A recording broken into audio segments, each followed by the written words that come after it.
The first sliver of dawn, pale and unwilling, barely touched the eastern glass of the Sterling penthouse as Jack moved through the silent space. His footsteps, precise and rhythmic, echoed a solitary cadence across the polished marble floors.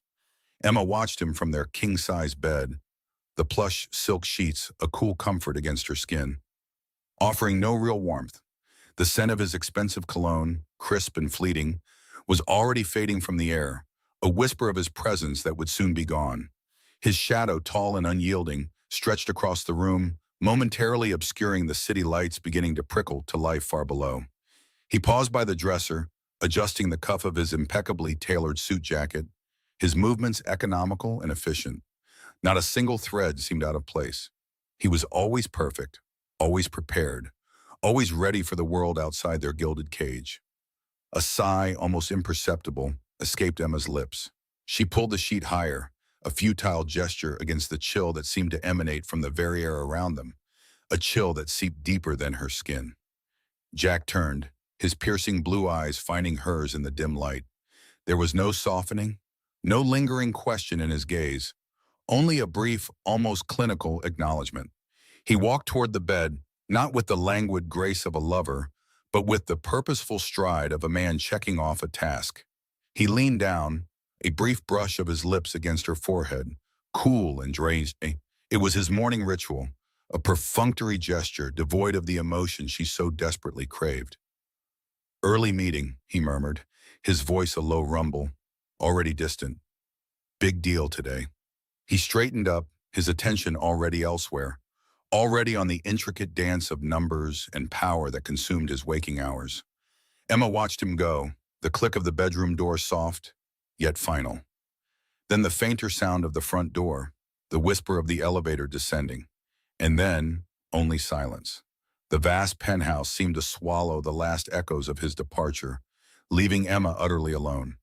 The morning light, now a bolder, unforgiving white, poured through the floor-to-ceiling windows, illuminating dust motes dancing in the sterile air. It highlighted the stark lines of the minimalist furniture, the expensive, abstract art hanging on the vast walls, the sheer scale of their living space. This place, designed for grandeur, often felt like a museum, cold and unlived in. Emma swung her legs off the bed, her bare feet meeting the cool marble. The air conditioning hummed with a low, constant thrum, a mechanical heartbeat in a home that often felt heartless. She wandered through the immense rooms, her movements slow, almost hesitant. The kitchen, a gleaming expanse of chrome and steel, stood pristine and untouched. No lingering scent of coffee or toast, no warmth from a shared breakfast, just the faint metallic tang of expensive cleaning products. She poured herself a cup of herbal tea, the warmth of the mug, a fleeting comfort in her hands. The silence pressed in on her, a heavy blanket woven from unspoken words and unmet needs. Her gaze drifted to the panoramic view outside. The city spread out below, a sprawling tapestry of concrete and glass, bustling with lives she would never touch, stories she would never know. From this height, everything seemed small, insignificant. Even her own loneliness felt diminished, yet somehow amplified by the sheer scale of the world she observed from her isolated perch. She thought of Jack, already deep in the machinations of his corporate world, negotiating, strategizing, conquering. He thrived in that chaos, drew energy from it. She, however, only felt a deeper void. Emma moved to the living room, a space so large it felt impossible to fill, even with her presence. She ran her hand along the smooth, cool surface of a marble coffee table. Her fingers traced invisible patterns, a habit she had developed, a way to anchor herself in a world that often felt ethereal and unreal. Her reflection shimmered in the polished surface, a pale, almost transparent image of herself. She saw the faint shadows beneath her hazel eyes, the way her long chestnut hair, usually styled with effortless grace, now lay a little disheveled. She had always been a romantic, envisioning a life filled with laughter, shared dreams, and whispered intimacies. When she met Jack, his intensity, his ambition, his undeniable charm had swept her off her feet. She had believed his focus on his empire was a temporary phase, a necessary climb to the summit before he could finally turn his attention to her, to them.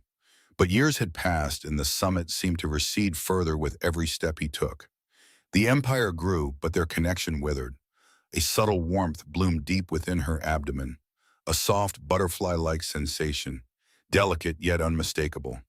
Emma gasped, a small, sudden intake of breath, her hand flying instinctively to her belly. It was there again, a gentle tremor, a secret dance just for her. A smile, fragile and entirely her own, touched her lips. This was not the emptiness of the penthouse. This was not the coldness of her husband's touch. This was life, new and utterly dependent on her. A profound sense of wonder, mixed with an almost unbearable vulnerability, washed over her. She closed her eyes, letting the sensation ripple through her. This little flutter, this undeniable sign of a new beginning, had become her most cherished secret. For weeks she had kept it locked away, a precious jewel in the silence of her heart. She imagined tiny fingers, tiny toes, a miniature heart beating in rhythm with her own. This baby, her baby, was growing, thriving, completely unaware of the chasm that had opened between its parents. Her mind raced, a torrent of hopeful thoughts mingling with a familiar ache of doubt. Could this tiny life, this miracle unfolding within her, be the bridge? Could it finally bring Jack back to her? Back to them? She envisioned his face, softened perhaps by the news, by the reality of fatherhood. She longed to see that hard shell crack, to glimpse the man she fell in love with, the man who once held her hand with undeniable tenderness. The image of him holding their child, a look of awe and love in his eyes, was a desperate, recurring dream. Emma walked slowly to her personal study, a smaller room tucked away from the grander spaces, filled with books and a comfortable chaise lounge. It was her sanctuary, a place where the echoes of the penthouse were somewhat muted. She reached for a small wooden box hidden beneath a pile of art books. Her fingers trembled slightly as she opened it, revealing its precious contents. There it was, nestled amongst a few old letters and a dried flower, the ultrasound photo. It was a small, grainy print, a black and white window into her most profound hope. She carefully lifted it, holding it to the soft light filtering through the window. The faint, almost ethereal outline of a developing fetus stared back at her. A tiny curled form, barely discernible, yet undeniably present. A wave of fierce protectiveness, primal and overwhelming, surged through her. This was not just an image. It was a promise, a future, a reason. Her eyes welled up, but she blinked them back, refusing to let the tears fall, not yet. She traced the tiny form with her fingertip, a silent caress. This child was her secret strength, her silent companion in the vast emptiness of her days. She imagined telling Jack, watching his reaction, seeing the surprise, the shock, then hopefully, the joy. She pictured his face, his guarded expression finally breaking, revealing the softer emotions she knew lay buried beneath layers of ambition and control. She yearned for a life where they were a family, not just two individuals coexisting in a luxurious prison. She wanted laughter to fill these silent halls, the patter of little feet, the warmth of shared moments. The pregnancy was her gamble, her last desperate hope to rekindle the dying embers of their marriage.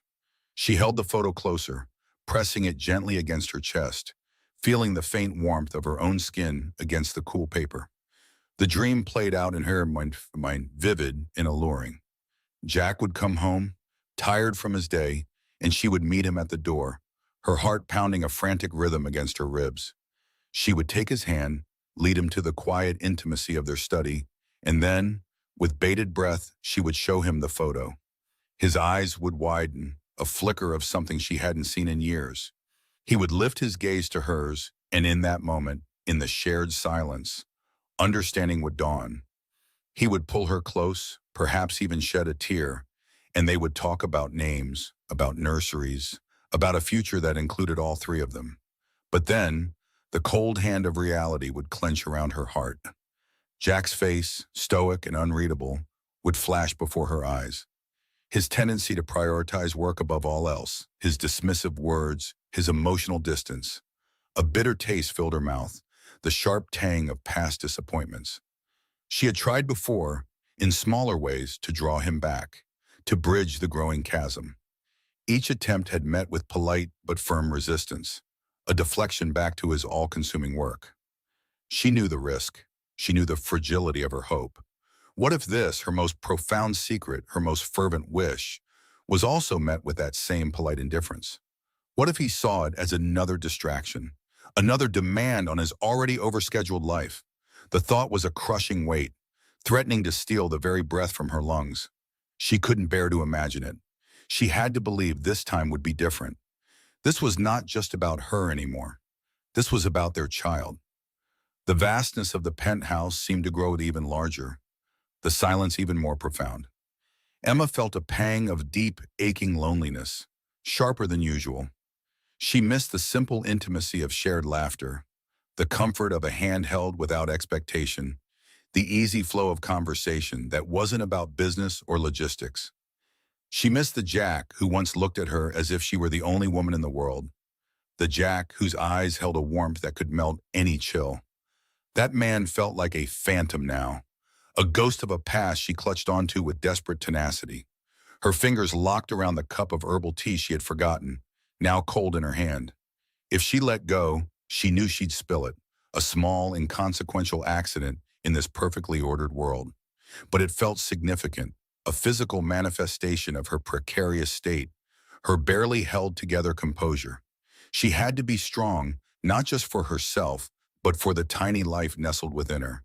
This child deserved a father who was present, a father who loved. And she, Emma, deserved a husband who saw her, truly saw her, beyond the beautiful facade of their opulent life. She moved to the window again, looking out at the endless cityscape, now fully awake and vibrant under the growing morning sun. But her eyes saw nothing of its beauty. They saw only the reflection of her own uncertain future, shimmering faintly in the glass. The hope she held was a delicate thing, easily crushed, yet fiercely persistent. It clung to her, a tiny spark in the encroaching darkness. It was all she had left. A silent tear, warm and unexpected, tracked a path down her cheek, leaving a faint, shimmering trail on her skin. She pressed the ultrasound photo tighter against her heart, as if the physical act could somehow imbue it with more power, more certainty. A fragile hope, barely a whisper, clung to her, refusing to let go. The crisp, heavy cardstock felt cool against Emma's fingertips, an unexpected weight in her solitary morning. It bore the elegant, embossed crest of the city's most exclusive social event, the annual Starlight Gala. Jack always attended this gathering, a fixture among the city's elite, and for Emma, it had always been a night of polite smiles and quiet observation from his side. This year, however, the invitation held a different promise, a spark of desperate hope. She ran her thumb over the raised lettering, the gold shimmering subtly in the morning light, filtering through the penthouse windows. This was not just another charity dinner. It was a stage. It was the place where she would finally, irrevocably, lay bare the secret she had held so close, the future she longed for with every beat of her heart. A shiver traced its way down her spine, a mix of apprehension and fierce determination. This would be their moment, a public declaration that would bind them together, she believed, more tightly than ever before. Emma spent the next few days in a whirl of silent, meticulous planning. The vast, echoing rooms of the penthouse, usually a source of her profound loneliness, now became her private workshop. The first task was finding the perfect gown. It could not simply be beautiful. It had to be radiant, a subtle symbol of the burgeoning life within her. She wanted to look luminous, a woman transformed, irresistible, impossible to ignore. Her reflection in the full-length mirror, a slender figure with a hint of a curve just beginning to show, stared back with an almost desperate intensity. She called her personal shopper, a quiet woman named Eleanor, who understood Emma's understated elegance. Swatches of silk, satin, and chiffon arrived, transforming the master bedroom into a kaleidoscope of rich fabrics. Emma ran her hands over the smooth textures, imagining how each would drape, how it would catch the light. She dismissed a brilliant ruby red, too bold, too demanding. A deep emerald green felt too somber. She needed something that spoke of gentle joy, of new beginnings, without screaming for attention. Finally, her eyes fell upon a bolt of fabric, a whisper-soft sapphire blue that seemed to hold the quiet depth of the ocean. It was a color that complemented her hazel eyes, promising to make them gleam. The design she envisioned was simple yet sophisticated, a flowing silhouette that would hint at her delicate curve without overtly announcing it, a graceful neckline, a modest train. This dress, she decided, would be her silent partner in revelation. It would frame her, not overshadow her. She pictured Jack's eyes finding her across the crowded ballroom, a flicker of something she had not seen in years, a recognition of her beauty, her presence, her significance. Eleanor took careful measurements, her movements precise and discreet.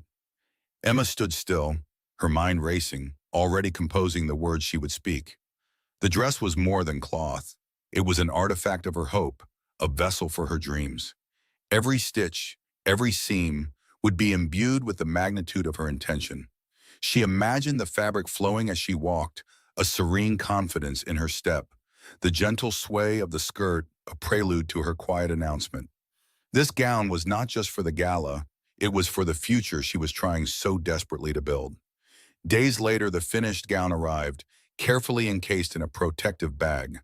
Emma unzipped it slowly, a nervous anticipation gripping her. The sapphire blue shimmered, even in the subdued light of her dressing room. She slipped it on, the cool silk gliding over her skin. It felt like a second skin, elegant and weightless. She turned before the mirror, studying her reflection. The dress was perfect. It highlighted her growing bump with a subtle grace, an undeniable softness that she hoped would melt Jack's guarded demeanor. But the dress was only one part of the elaborate tapestry of her plan. The words themselves were paramount. How would she tell him? When? Where, amidst the clamor of the Starlight Gala, would she find a quiet, intimate moment with a man who was always surrounded by a buzzing orbit of business associates and investors? She knew he would be distracted, his mind miles away, plotting new acquisitions and financial strategies. This was why her approach had to be flawless, irresistible. She began to practice. Alone in the vast, silent living room, with only the glittering city lights for an audience, Emma rehearsed. She would stand before the floor-to-ceiling windows, looking out at the sprawling metropolis, her reflection a faint ghost in the glass.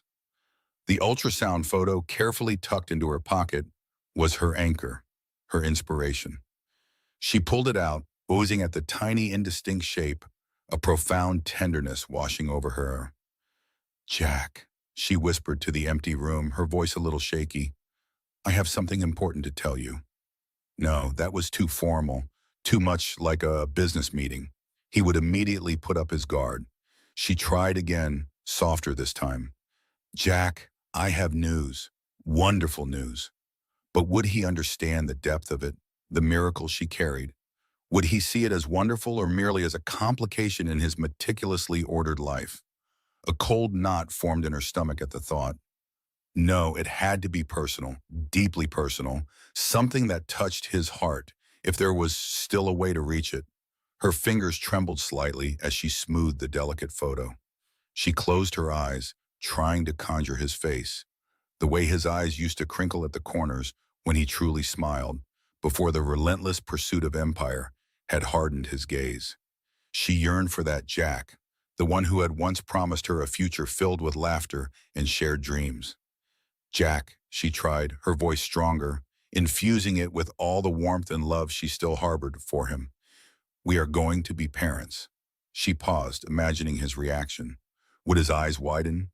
Would he reach for her hand, perhaps even pull her into an embrace? A wave of longing swept over her, a physical ache in her chest. She wished for that simple, heartfelt connection more than anything in the world. She imagined this scenario. They would be standing slightly apart from the main crowd, perhaps near one of the grand, arched windows, the city lights twinkling behind them like 1,000 distant hopes. She would touch his arm gently, just enough to get his undivided attention. Her gaze would meet his, holding it steady, willing him to see past the surface, to truly look at her, at them. "This is not just about me, Jack," she murmured, still practicing, still perfecting. "It's about us, our family, our future. We are having a baby." She envisioned the ultrasound photo in her hand, presenting it to him, watching his reaction as he saw the first glimpse of their child. The image of his face filled with shock, then dawning understanding, then a tender smile played out in her mind like a cherished film. She rehearsed the follow-up questions she hoped he would ask. Is it a boy or a girl? When is the baby due? How are you feeling? Questions that would indicate genuine interest. A shift in his focus from the unyielding demands of his work to the tender, fragile reality of their shared creation. She practiced her answers, her voice imbued with a quiet joy she truly felt. She would tell him about the first flutter, the subtle changes in her body, the overwhelming sense of purpose and love that had begun to fill her days. She spent hours like this, moving from the living room to the study, to the quiet solitude of their empty bedroom, her voice barely a whisper, sometimes a hopeful murmur. She tried different tones, different approaches, seeking the perfect combination of tenderness and importance that would break through his usual preoccupation. She considered telling him with a hint of playful surprise, or with solemn, heartfelt gravity. She wanted the news to land softly, not as a demand, but as an offering. Her hand often went to her abdomen, a protective gesture, a silent conversation with the life growing within. This baby, she believed, was their bridge. It was the missing piece that would finally complete their fractured picture, heal the widening chasm that had grown between them. This child was the promise of a future, a fresh start, a bond that transcended the cold, hard realities of his empire. She saw it as their redemption. A flicker of doubt, a shadow in the corner of her mind, occasionally surfaced. What if he did not react the way she hoped? What if he saw it as another responsibility, another item on his endless to-do list? She pushed these thoughts away, fiercely, almost physically. She could not allow them to take root. This was her last, best hope, and she clung to it with the tenacity of a drowning woman grasping at a lifeline. She walked through the penthouse, the silence amplifying her whispered words, her imagined conversations. The scent of her expensive perfume, chosen for the gala, lingered in the air, a sophisticated floral note. She imagined the warmth of Jack's hand on hers, the soft brush of his lips against her forehead, a moment of profound shared intimacy. She craved that connection, that tangible proof that she still mattered, that they still mattered. The night before the gala, she stood in front of the mirror again, the sapphire gown shimmering. She wore the later diamond necklace, a delicate platinum chain with a single perfectly cut diamond. She had chosen it specifically for this night, for this moment. It was elegant, understated, and she felt it subtly enhanced her neckline, drawing attention to her face, to her hopeful eyes. She looked at her reflection, a woman poised on the edge of a precipice, filled with a fragile, soaring hope. A thrill of nervous excitement and a sliver of doubt coursed through her as she gazes at her reflection, imagining Jack's reaction. The phone felt cold against Emma's ear, a small, polished stone of indifference. Jack's voice, a little distorted by distance and poor reception, delivered the news with practiced ease. He needed to cancel dinner, he said. A crucial business deal had flared up, demanding his immediate, undivided attention. This was the third time this week, a quiet tolling bell in the hollow expanse of their penthouse. Emma had already chosen her dress, a soft silk that flowed with her changing shape, and a recipe for his favorite lemon herb chicken. The fragrant ingredients lay waiting on the marble counter, a tableau of unfulfilled domesticity. A sigh caught in her throat, a familiar weight settling in her chest. She had hoped this evening would be different. Just a quiet meal, perhaps a moment to talk, to share the small, miraculous flutter she felt within her. Instead, the words were a distant hum, a faint echo of the life they once shared. She knew the urgency in his voice was real, his ambition a relentless, consuming fire. Yet her own world felt suddenly very small, confined to the cool, quiet rooms where his presence was often a fleeting shadow. She mumbled a soft, "Of course, Jack. I understand," the lie tasting bitter on her tongue. He offered a quick, impersonal apology, a promise to make it up to her. Then the line went dead. The click was final, a punctuation mark on another missed connection.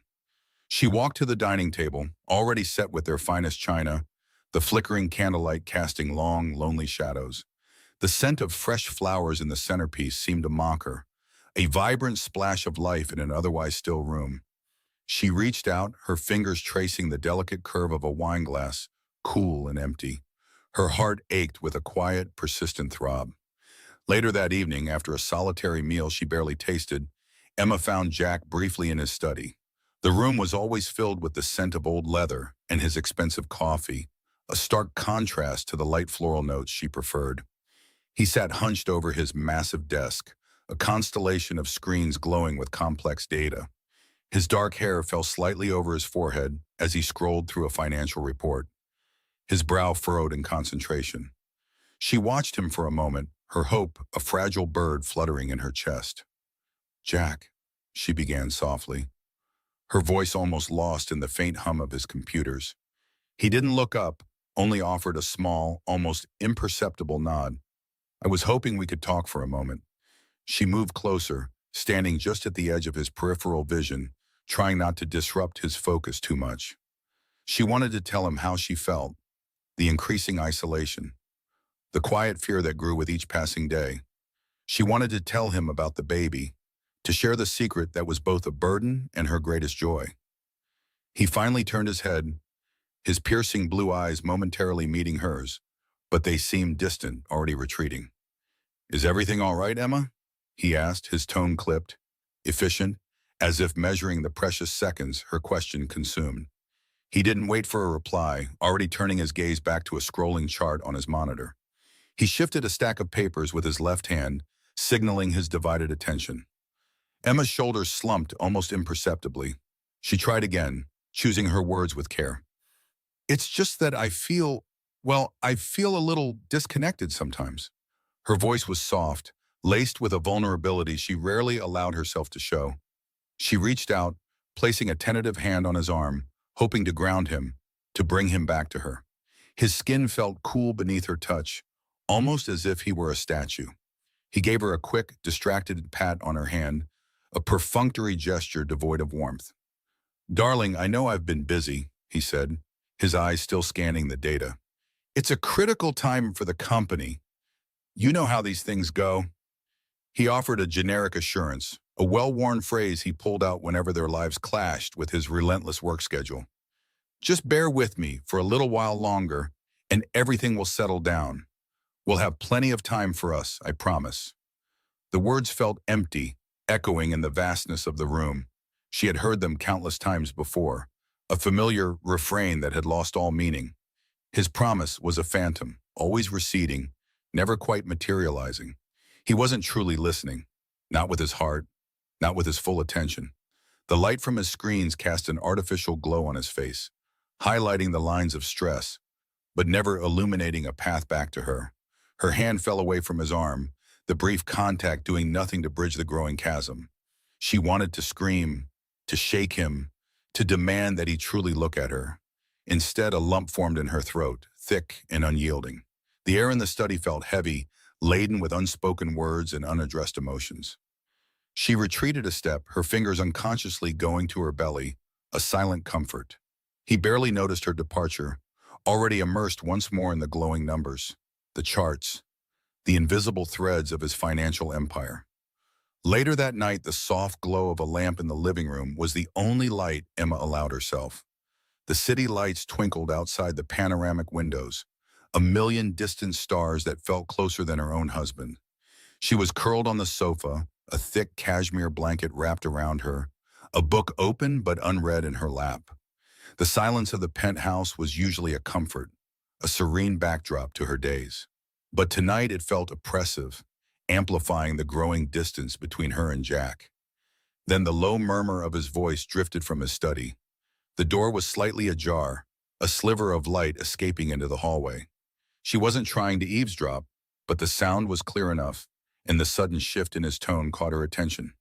He was on the phone, his voice animated, brimming with an energy she hadn't heard directed at her in months, perhaps even years.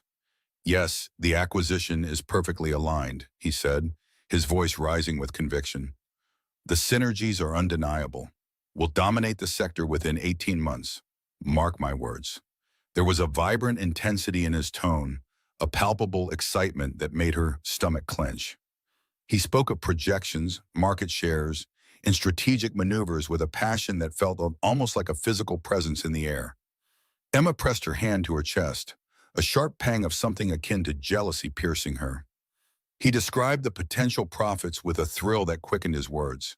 He laughed, a genuine, unburdened sound she rarely heard anymore, discussing the intricate details of the deal. His enthusiasm was contagious, even through the half-closed door, and it highlighted a painful truth.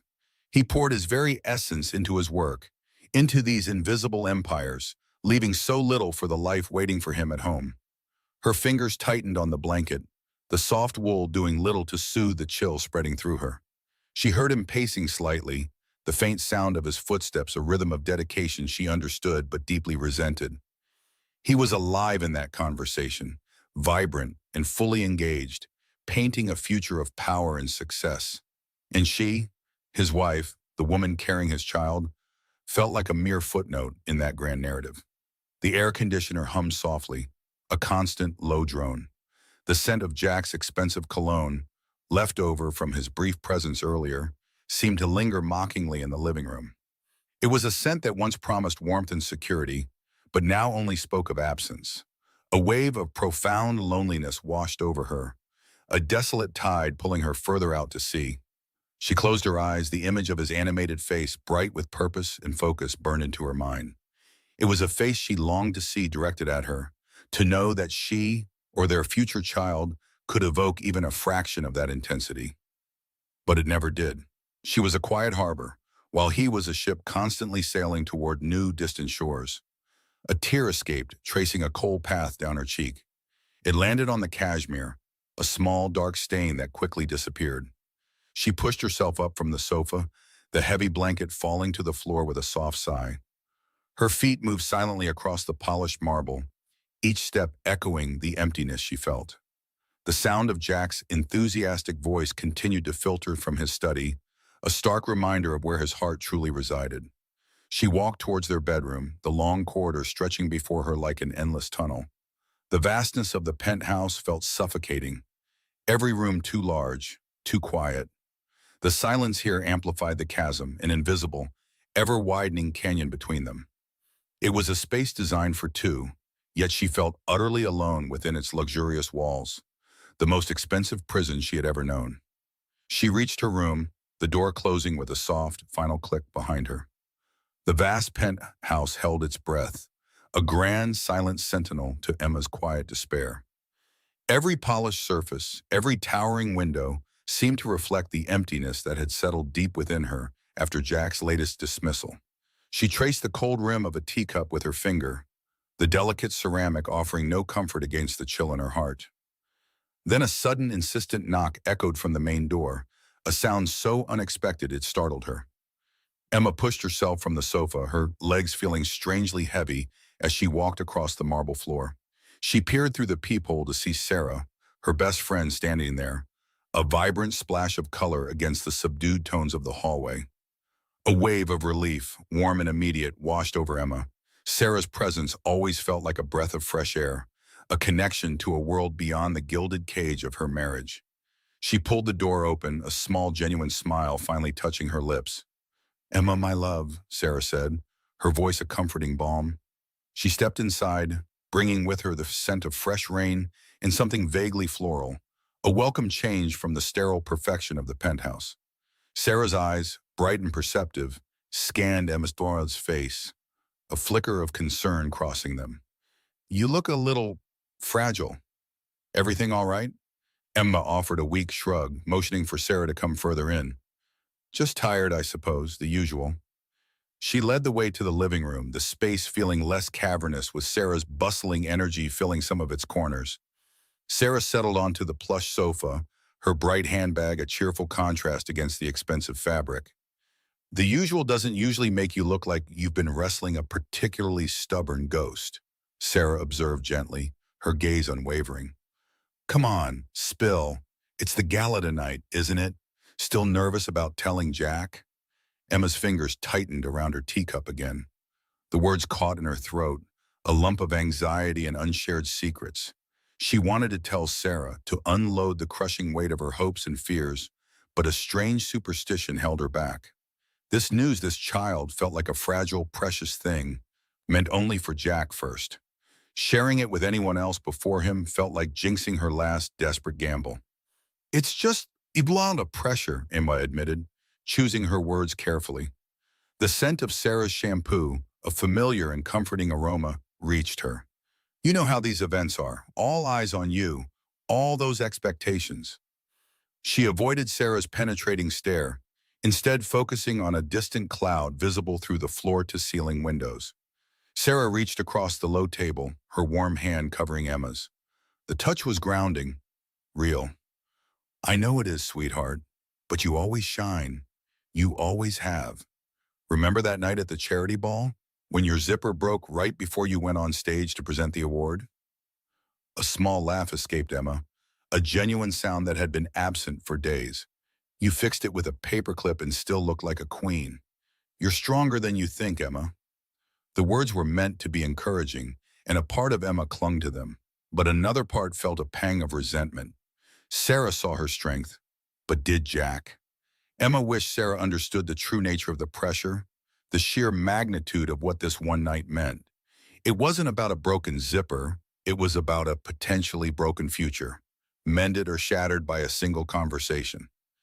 I just want everything to be perfect, Emma confessed, her voice barely a whisper. She finally met Sarah's gaze, her hazel eyes clouded with a familiar sorrow. For him. For us. Sarah squeezed her hand. It will be. Just remember who you are.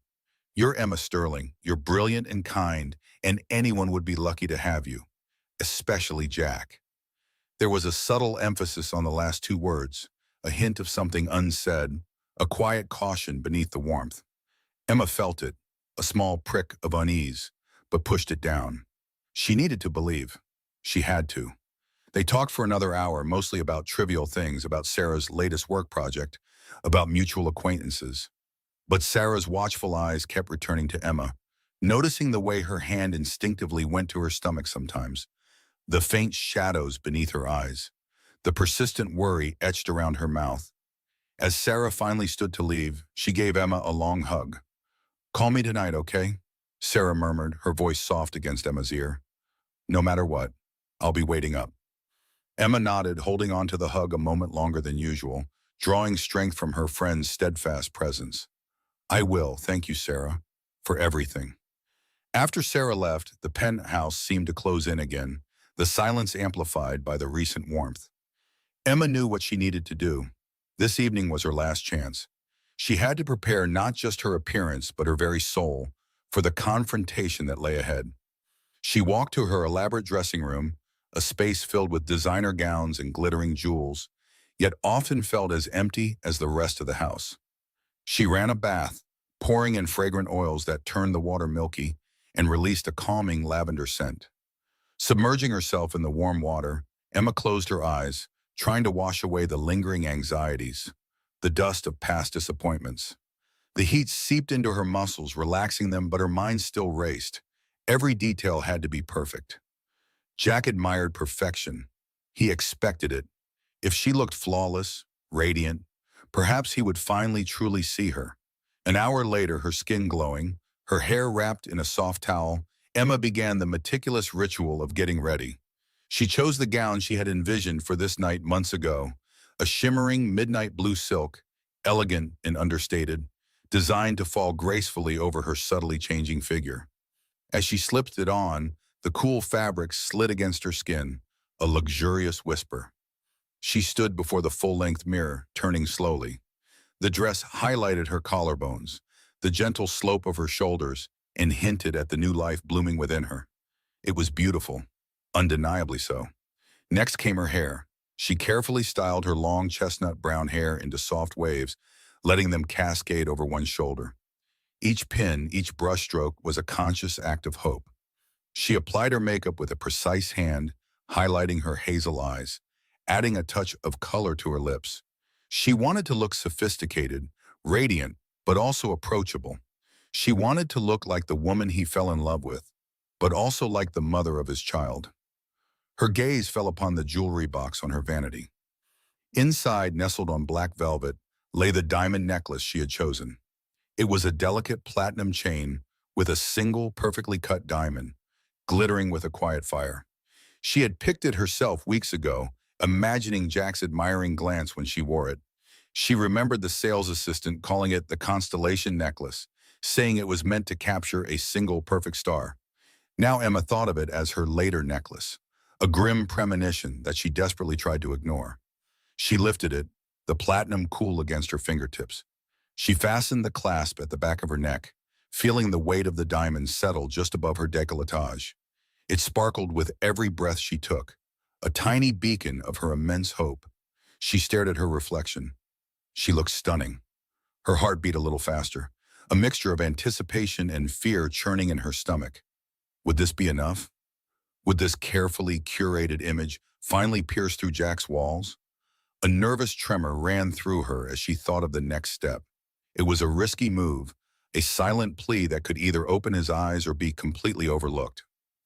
She walked towards Jack's side of the bedroom, a space usually untouched by her personal effects, a starkly masculine realm of dark wood and crisp linens. His dresser, made of polished mahogany, stood against one wall, a few well-organized items resting on its surface. His watch, a leather-bound notebook, a silver pen. Emma opened a small silk-wrapped box she had hidden away. Inside, nestled on a bed of tissue paper, was a tiny, soft baby shoe. It was made of cream-colored wool, delicately knitted with a tiny satin ribbon. She had bought it weeks ago, an impulse purchase filled with joy, a tangible representation of her unborn child. The smallness of it, the utter innocence, always brought a lump to her throat. She imagined Jack holding it, his large hand dwarfing the tiny footwear, a sudden wave of tenderness washing over him. She carefully rewrapped the shoe in soft, shimmering silver paper, tying it with a simple white ribbon. It was a small package, unassuming, but packed with more emotion than any grand gesture she could have made. She placed it precisely in the center of Jack's dresser, right next to his watch, where he couldn't possibly miss it. She stepped back, her breath catching in her throat. The package sat there, a silent question mark, in the sterile order of his world. Emma's mind raced. Would he open it? Would he even notice it? What would his face look like when he saw it? Would a flicker of understanding, a spark of joy, finally ignite in his blue eyes? She imagined him holding the tiny shoe, his stern features softening, a rare smile gracing his lips.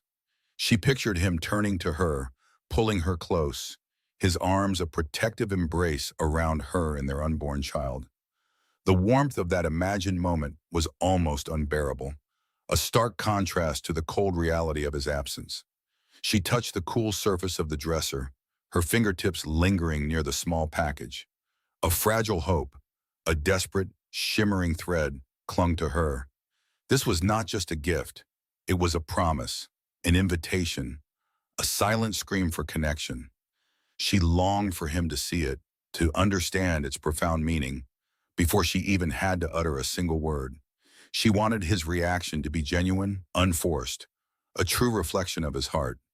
The hours stretched, each minute feeling like an eternity. Emma retreated to her own side of the bedroom. Sitting on the edge of her bed, listening, the silence of the penthouse pressed in on her, broken only by the distant hum of the city and the anxious thrum of her own heartbeat.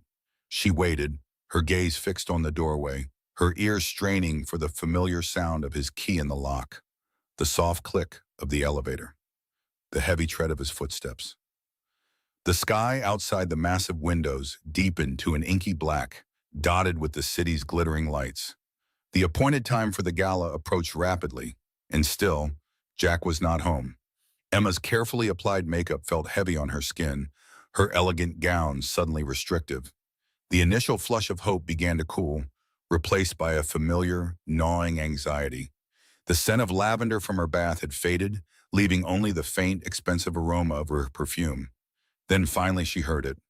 The faint whir of the private elevator ascending, the soft chime as it reached their floor, the distinctive click of the lock. Emma held her breath, her body rigid with anticipation. He was home. This was it. She heard his footsteps, steady and purposeful, moving through the penthouse. She listened as he entered the bedroom, the subtle shift in the air, the faint scent of his cologne filling the space. Emma remained still, her eyes darting toward his dresser. Jack moved with his usual efficient grace. He walked directly to his side of the room, unbuttoning his cufflinks. His movements were precise, practiced, devoid of any hesitation. He reached for his watch on the dresser, his fingers brushing near the small, silver-wrapped package. He paused for a fleeting moment, his gaze sweeping across the dresser, taking in the familiar objects. His eyes, sharp and intelligent, registered the watch, the notebook, the pen. But they moved on, past the small, carefully placed gift, without a flicker of recognition. He picked up his watch, his hand closing around it, then turned away to shed his jacket. He did not pause. He did not look back. He did not see it. Emma watched him, her lungs burning, her heart sinking. A cold, heavy stone plummeted through her chest, down, down until it settled in the pit of her stomach. The carefully constructed facade of hope, the radiant image she had built, shattered into 1,000 invisible pieces. Her eyes, which minutes before had shone with anticipation, now welled with an unshed, burning moisture. The glittering diamond necklace at her throat felt like an unbearable weight, a cruel mockery of her shattered dreams. His eyes had not even registered the small package on his dresser, and Emma's heart sank. The limousine glided to a silent stop before the grand entrance of the Starlight Gala Ballroom. A velvet rope parted as a flurry of activity erupted around their arrival. Flashbulbs popped like staccato fireworks, momentarily blinding Emma as she stepped onto the plush crimson carpet. The air thrummed with a low, insistent hum of hundreds of voices, clinking glasses, and the distant, elegant strains of a live orchestra playing something classical. Jack's hand was a firm, reassuring presence at her lower back, guiding her forward through the throng of photographers and eager onlookers.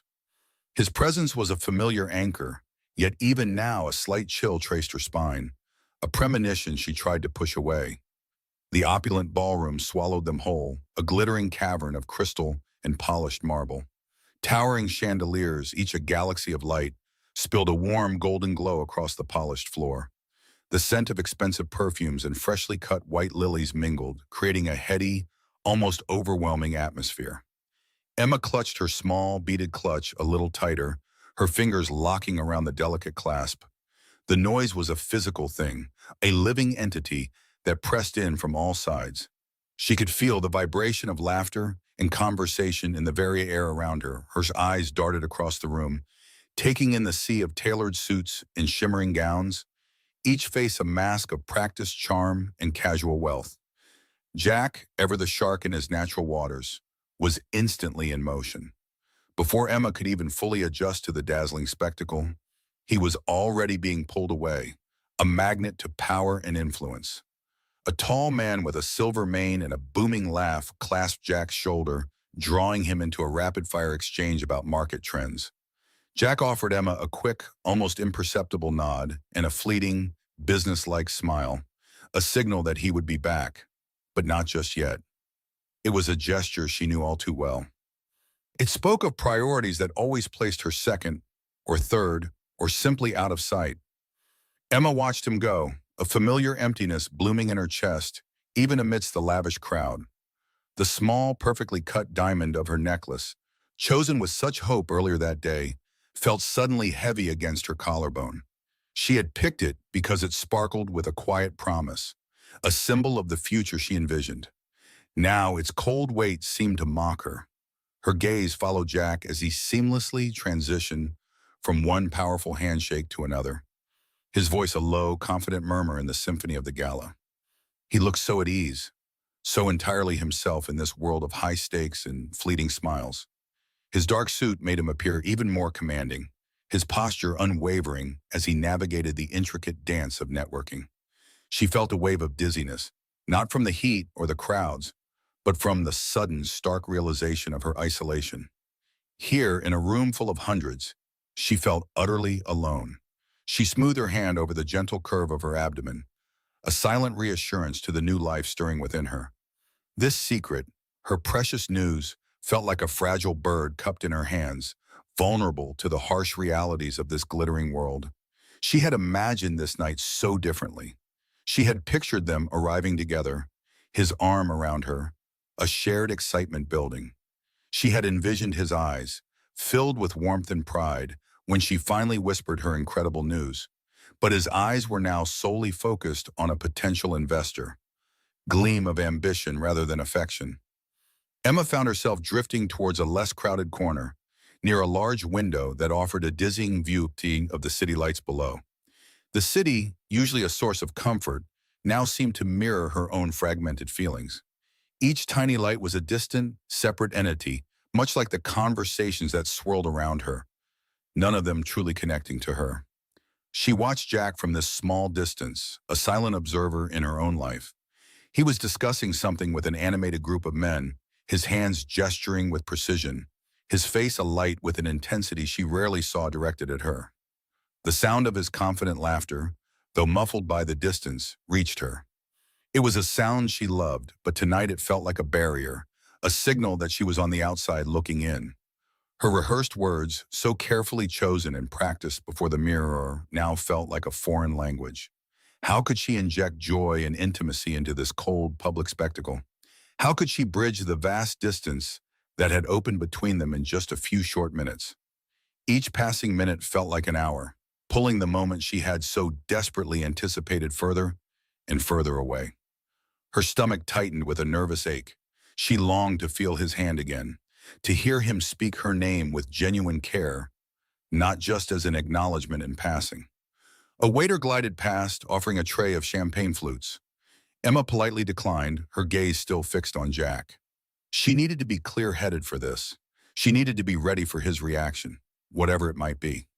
Her fingers, still clutching the small bag, felt slightly numb. The air conditioner hummed softly, a stark contrast to the buzzing energy of the crowd. She could faintly hear the rustle of silk and taffeta as people moved, the murmur of polite greetings, the almost imperceptible clink of ice in expensive tumblers.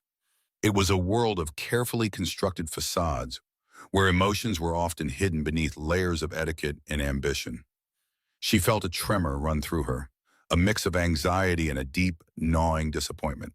She had built this night up in her mind for weeks, investing every ounce of her fragile hope into this one moment. Now, watching Jack, vibrant and engaged in his world, it felt increasingly impossible to break through.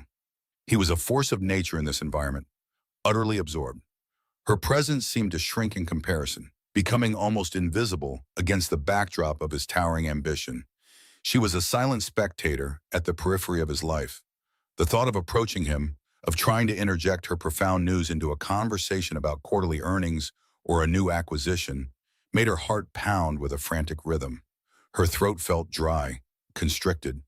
What if he simply gave her that distracted smile again? What if he brushed her off?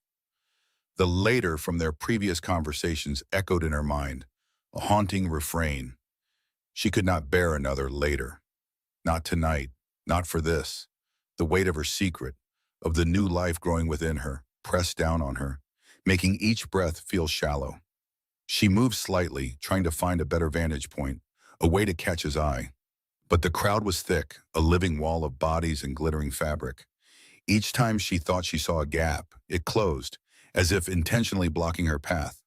The light from the chandeliers caught the facets of her necklace, making it gleam, but the sparkle felt hollow, reflecting only the vast space between her and Jack. A profound loneliness, sharper than any she had felt in their sprawling penthouse, settled over her. Here, surrounded by people, the isolation was even more acute. Emma inhaled slowly, trying to steady her racing heart. She could feel the subtle shift in her center of gravity, the slight expansion of her waistline beneath the elegant fabric of her gown. Her baby was there, a constant, comforting presence, yet also a source of intense vulnerability. This child deserved a father who was present, who shared in the joy of their impending arrival, not a man whose attention was perpetually tethered to the distant hum of the stock market. She swallowed hard, the taste of her own fear bitter on her tongue, her gaze fixed on Jack once more, across the vast expanse of the ballroom. He was laughing again, a deep, genuine laugh that reached her even over the din. He was leaning in, listening intently to someone, his head tilted, his concentration absolute. He was so completely engrossed, so utterly unaware of her mounting despair.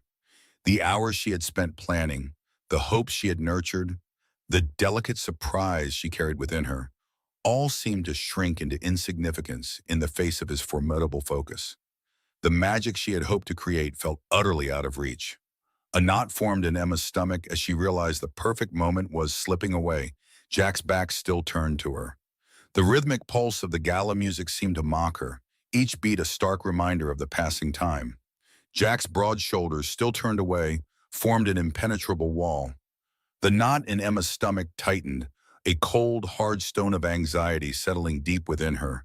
She watched the sparkling crowd, a sea of faces she barely recognized, all laughing and clinking glasses while her world felt on the verge of splintering. Her silk gown, chosen with such careful anticipation, now felt like a heavy shroud, weighing her down amidst the lightness of the celebration. She tried again, her gaze sweeping across the vast ballroom, searching for an opening, a moment when Jack might glance her way. The crystal chandeliers overhead shimmered, casting dazzling patterns on the polished marble floors. A faint scent of exotic lilies, mixed with expensive perfumes, hung in the air. Her eyes, usually warm hazel, now held a desperate, almost pleading intensity. She imagined projecting her urgency across the distance, a silent scream reaching him through the din. Each time Jack gestured animatedly, or leaned in to share a confidential word with a business associate, Emma's heart gave a painful lurch. He seemed completely absorbed, his attention a precious commodity, lavishly bestowed upon financial figures and market trends. Her mind raced through the countless times she had watched him like this, utterly captivating in his element, yet utterly distant from her. A wave of loneliness washed over her, chilling her despite the warmth of the crowded room. She took a slow, deliberate breath, the air around her suddenly feeling thin. Her fingers, still clutching her small evening bag, trembled almost imperceptibly. This was not working. Waiting for him to notice her was a fool's errand, a repetition of every night they had spent together since their wedding. She had to move, to bridge the physical space between them, to make herself undeniable. The thought of the tiny life growing inside her propelled her forward, a silent, insistent whisper of courage. Navigating the throng of guests felt like pushing through a dense forest.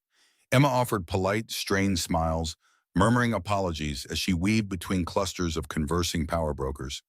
Her focus remained solely on Jack, his dark, neatly combed hair, a beacon in the glittering expanse. She felt the soft brush of velvet and silk against her bare arms, the murmur of conversations washing over her without meaning. Her carefully styled chestnut brown hair swayed gently with each step, a stark contrast to the rigid tension in her shoulders. As she drew closer, snippets of Jack's conversation became audible.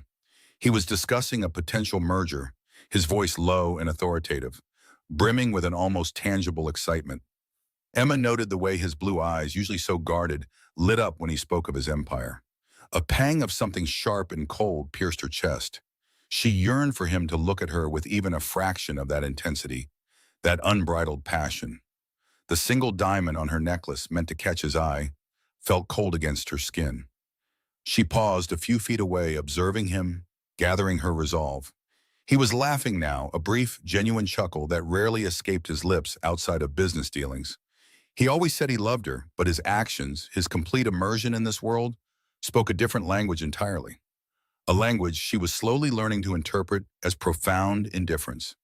The air, once scented with lilies, now seemed to carry the bitter tang of her own rising despair. Her inner voice pleaded with him, a desperate, silent monologue. "Please, Jack, just look at me just for a second, see me." She imagined the words forming a tangible plea, floating across the short distance between them, urging him to turn. The polished shoes of the men around her gleamed, the hems of their expensive suits brushing against her gown. Everything about this place screamed money and power, a world that consumed Jack entirely, leaving little room for anything else. Finally, a lull. The man Jack was speaking with, an older gentleman with a distinguished gray mustache, took a sip of his champagne. Jack's gaze drifted for a moment, not towards Emma, but across the room, as if scanning for another important face. This was her chance. Her heart hammered against her ribs, a frantic drumbeat demanding action. This was the moment she had rehearsed 100 times in her mind, the gentle approach, the soft touch, the quiet words. Emma took 2 small steps forward, closing the remaining distance.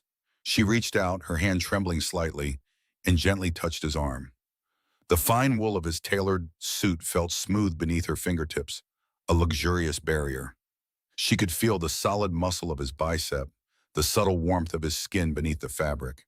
It was a fleeting contact, intended to be a tender reminder of her presence, a silent request for his attention. She held her breath, waiting for him to acknowledge her. Jack stopped mid-sentence, his head turning slowly. His piercing blue eyes met hers, but they seemed to look past her, through her, as if she were a translucent figure in a crowded dream.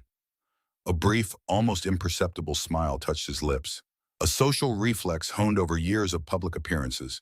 It was a smile meant for anyone, for everyone, a polite acknowledgement of a pleasant distraction, utterly devoid of recognition or genuine warmth. There was no question in his gaze, no curiosity. He offered a quick, distracted nod, a dismissive gesture that spoke volumes without a single sound. His lips parted, in a single word, light as a feather yet heavy as a stone, escaped them. "Everything all right?" he murmured, his tone polite, distant, already fading as his attention was pulled away. Before Emma could even form a response, before she could utter the urgent words that were screaming inside her, his head had already turned back. His focus snapped back to the distinguished client, the flow of their conversation unbroken, as if Emma had never even been there. The older gentleman was still waiting patiently for Jack's reply, his champagne glass glinting under the lights. Jack immediately picked up where he left off, his voice regaining its previous intensity, his eyes once again alight with the thrill of the deal. He was completely engrossed, immersed in his world of numbers and acquisitions, a world where Emma did not exist. Her hand dropped from his arm, feeling suddenly heavy and awkward. The brief, fleeting touch, meant to convey so much, had meant absolutely nothing to him. She stood there, frozen, the sounds of the gala rushing back in, louder and more chaotic than before. The music, the laughter, the clinking glasses all swirled around her, a dizzying maelstrom of noise. She was rooted to the spot, a silent, invisible observer in the heart of her own life. The delicate platinum necklace with its single perfect diamond, the one she had chosen to feel special for him, now felt like a cruel joke. It was supposed to be a symbol of her hopes, a shimmering beacon of their shared future. Instead, it was just another piece of expensive jewelry, utterly meaningless in the face of his indifference. Her secret, the fragile hope she carried within her, felt like a lead weight pressing down on her chest. Each beat of her heart was a dull thud, echoing the growing emptiness inside. A cold dread began to creep in, spreading through her veins like ice. It started as a trickle, then a slow, insidious current, chilling her to the bone. This was more than just disappointment. It was a profound, terrifying realization. All her careful planning, her rehearsed words, her desperate yearning for connection, had been met with an automatic smile and an unseeing gaze. The weight of her secret, the tiny life she carried, became unbearable. It was a burden she was destined to carry alone as Jack remained utterly engrossed in his world. The thought of utter failure twisted Emma's stomach into a tight, aching knot. Her elegant evening gown, chosen with such careful hope, now felt like a suffocating shroud. She watched Jack, his profile sharp and unyielding, as he leaned closer to Mr. Harrison, the CEO of an emerging tech giant. A wave of desperation, cold and insistent, washed over her, chilling her to the bone despite the ballroom's warmth. This was it. There would be no other chance, no clearer sign that her silent pleas, her longing glances, her carefully rehearsed gestures were all invisible to him. A sudden sharp intake of breath felt like a shard of glass scraping down her throat. Her hands, hidden within the folds of her skirt, clenched and unclenched, the delicate fabric crinkling softly. The air, thick with the scent of expensive perfume and aged scotch, suddenly felt thin, impossible to draw into her lungs. Every nerve ending in her body hummed with an agonizing tension. She had to speak, she knew, before the last ember of her hope flickered out completely. Her gaze fixed on Jack, willing him to sense her presence, to feel the silent scream echoing within her chest. But he remained oblivious, his attention fixed on the conversation, his blue eyes alight with the same intensity he usually reserved for quarterly reports. The murmur of voices around them, once a distant hum, now pounded in her ears, a relentless, disorienting rhythm. She swallowed hard, the dryness in her mouth making her tongue feel heavy, unwieldy. She took one small step, then another, inching closer to the edge of the small circle Jack occupied. Her heart throbbed against her ribs, a frantic drumbeat threatening to burst free. The diamond necklace, chosen with such careful thought, felt like a heavy weight pressing against her collarbone, a constant, glittering reminder of the momentous news she carried. She imagined the words, already forming on her lips, a fragile bridge she hoped would finally span the chasm between them. The moment Jack paused, a brief, almost imperceptible break in his flow of words, Emma seized it. Her voice, usually soft and clear, emerged as a faint whisper, barely audible above the din. "Jack," she began, the single syllable, a prayer, a plea.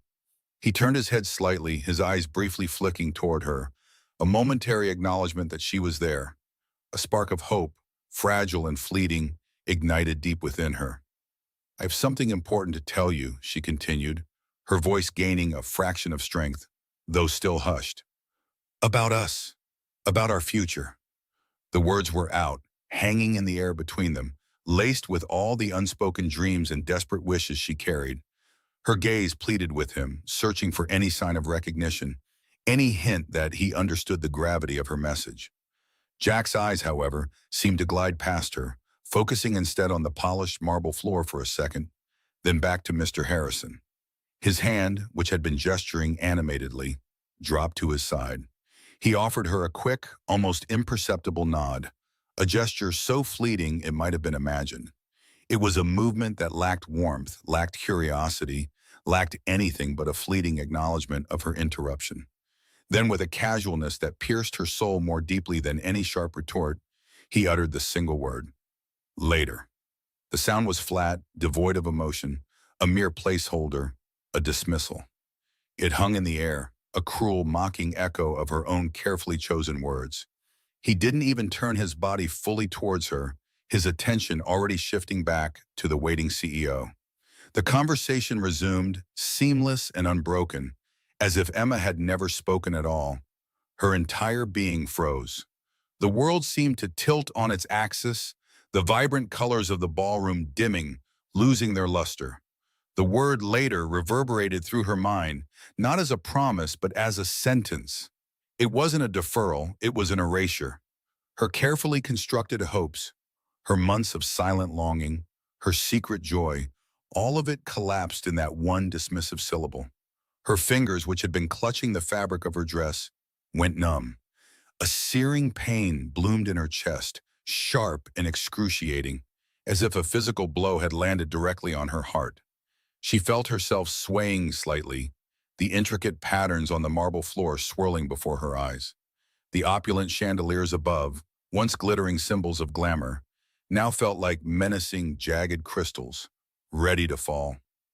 A wave of nausea swept over her stomach lurching violently. She pressed a trembling hand to her lips, fighting back the urge to cry out, to scream, to shatter the delicate pretense of her composure. The joyous sounds of the gala, the lilting music, the cheerful chatter, the clinking of glasses, began to morph, to distort. They became a cacophony, a deafening roar that assaulted her ears, drowning out all coherent thought. Every single hope she had nurtured, every dream she had woven around this child, this family, this future with Jack, shattered into a million invisible pieces. The glittering ballroom, the smiling faces, the elegant clothes, all of it became a blurry, meaningless canvas for her sudden, profound devastation. Her vision blurred, not from tears, but from the sheer force of her broken spirit. A crushing weight pressed down on Emma's chest, stealing the air from her lungs. It felt like a physical blow, a sudden, brutal impact that left her breathless and reeling. The glittering ballroom, moments ago a vibrant stage for her dreams, now swam before her eyes, a distorted, mocking blur of light and noise. Each laugh, each clink of crystal, each note from the orchestra hammered at her ears, amplified to an unbearable roar. She could taste something metallic and bitter on her tongue, the acrid flavor of despair rising in her throat. Her fingers locked around the delicate fabric of her gown, the silk feeling impossibly heavy, almost suffocating. The later diamond necklace, chosen with such careful anticipation, now felt like an iron collar, digging into her skin, a constant, sharp reminder of the word that had just shattered her world. Emma tried to draw a deep breath, but her lungs refused to expand, constricted by an invisible vice. Her vision narrowed to a tunnel, Jack's back receding further and further into the shimmering distance, his voice still a low, even murmur as he continued his conversation, entirely oblivious to the devastation he had just wrought. She swayed slightly, her carefully composed posture threatening to unravel. A dizzying wave washed over her, making the polished marble floor beneath her feet feel unstable. She gripped a nearby velvet drapery, the thick material surprisingly rough against her trembling fingers. Her internal world had imploded, reduced to a single echoing silence, where only that one word, later, resonated like a death knell. Emma wondered if she made a sound, if the raw cry tearing through her soul was audible to anyone else. It felt loud enough to shake the foundations of the opulent building. No one looked her way. The stream of conversations flowed around her, an endless river of polite smiles and calculated exchanges. Emma felt utterly invisible, a ghost in her own life, precisely what she had hoped to avoid by sharing her news. The irony was a fresh stab of pain. She had walked in here with a heart full of fragile hope, convinced this night would be their turning point, the moment Jack would finally see them, truly see her. Now she felt like a discarded prop, the set of a play that had abruptly ended without her consent. Her eyes stung, a fierce, burning sensation behind her eyelids. She blinked rapidly, trying to force back the tears that threatened to spill, to betray the fragile facade she was desperately holding together. Not here. Not now. She would not crack in this gilded cage, surrounded by strangers who wouldn't notice, or worse, wouldn't care. The thought of collapsing, of letting the torrent of grief consume her in front of all these indifferent faces was unbearable. She had to move. She had to escape this suffocating grandiosity. Emma took a tentative step, then another, the movement feeling impossibly slow, as if she were wading through thick, invisible glue. Her silk shoes, once a point of pride, now seemed to drag against the floor, each step an immense effort. She kept her head high, a trick she had learned from years of navigating high society events. Her lips were set in a thin, almost imperceptible line, a desperate attempt to contain the tremor that threatened to overtake her entire being. The delicate scent of lilies, part of the gala's lavish floral arrangements, now smelled cloyingly sweet, like a funeral wreath. She drifted along the edges of the ballroom, a shadow among the vibrant, moving figures. Her mind was a chaotic storm of shattered images. The tiny ultrasound photo, her rehearsed words, Jack's dismissive gesture, the endless, empty dinners. Each memory was a shard, cutting deeper into her already raw heart. She felt a phantom ache in her belly, a protective instinct surging through her.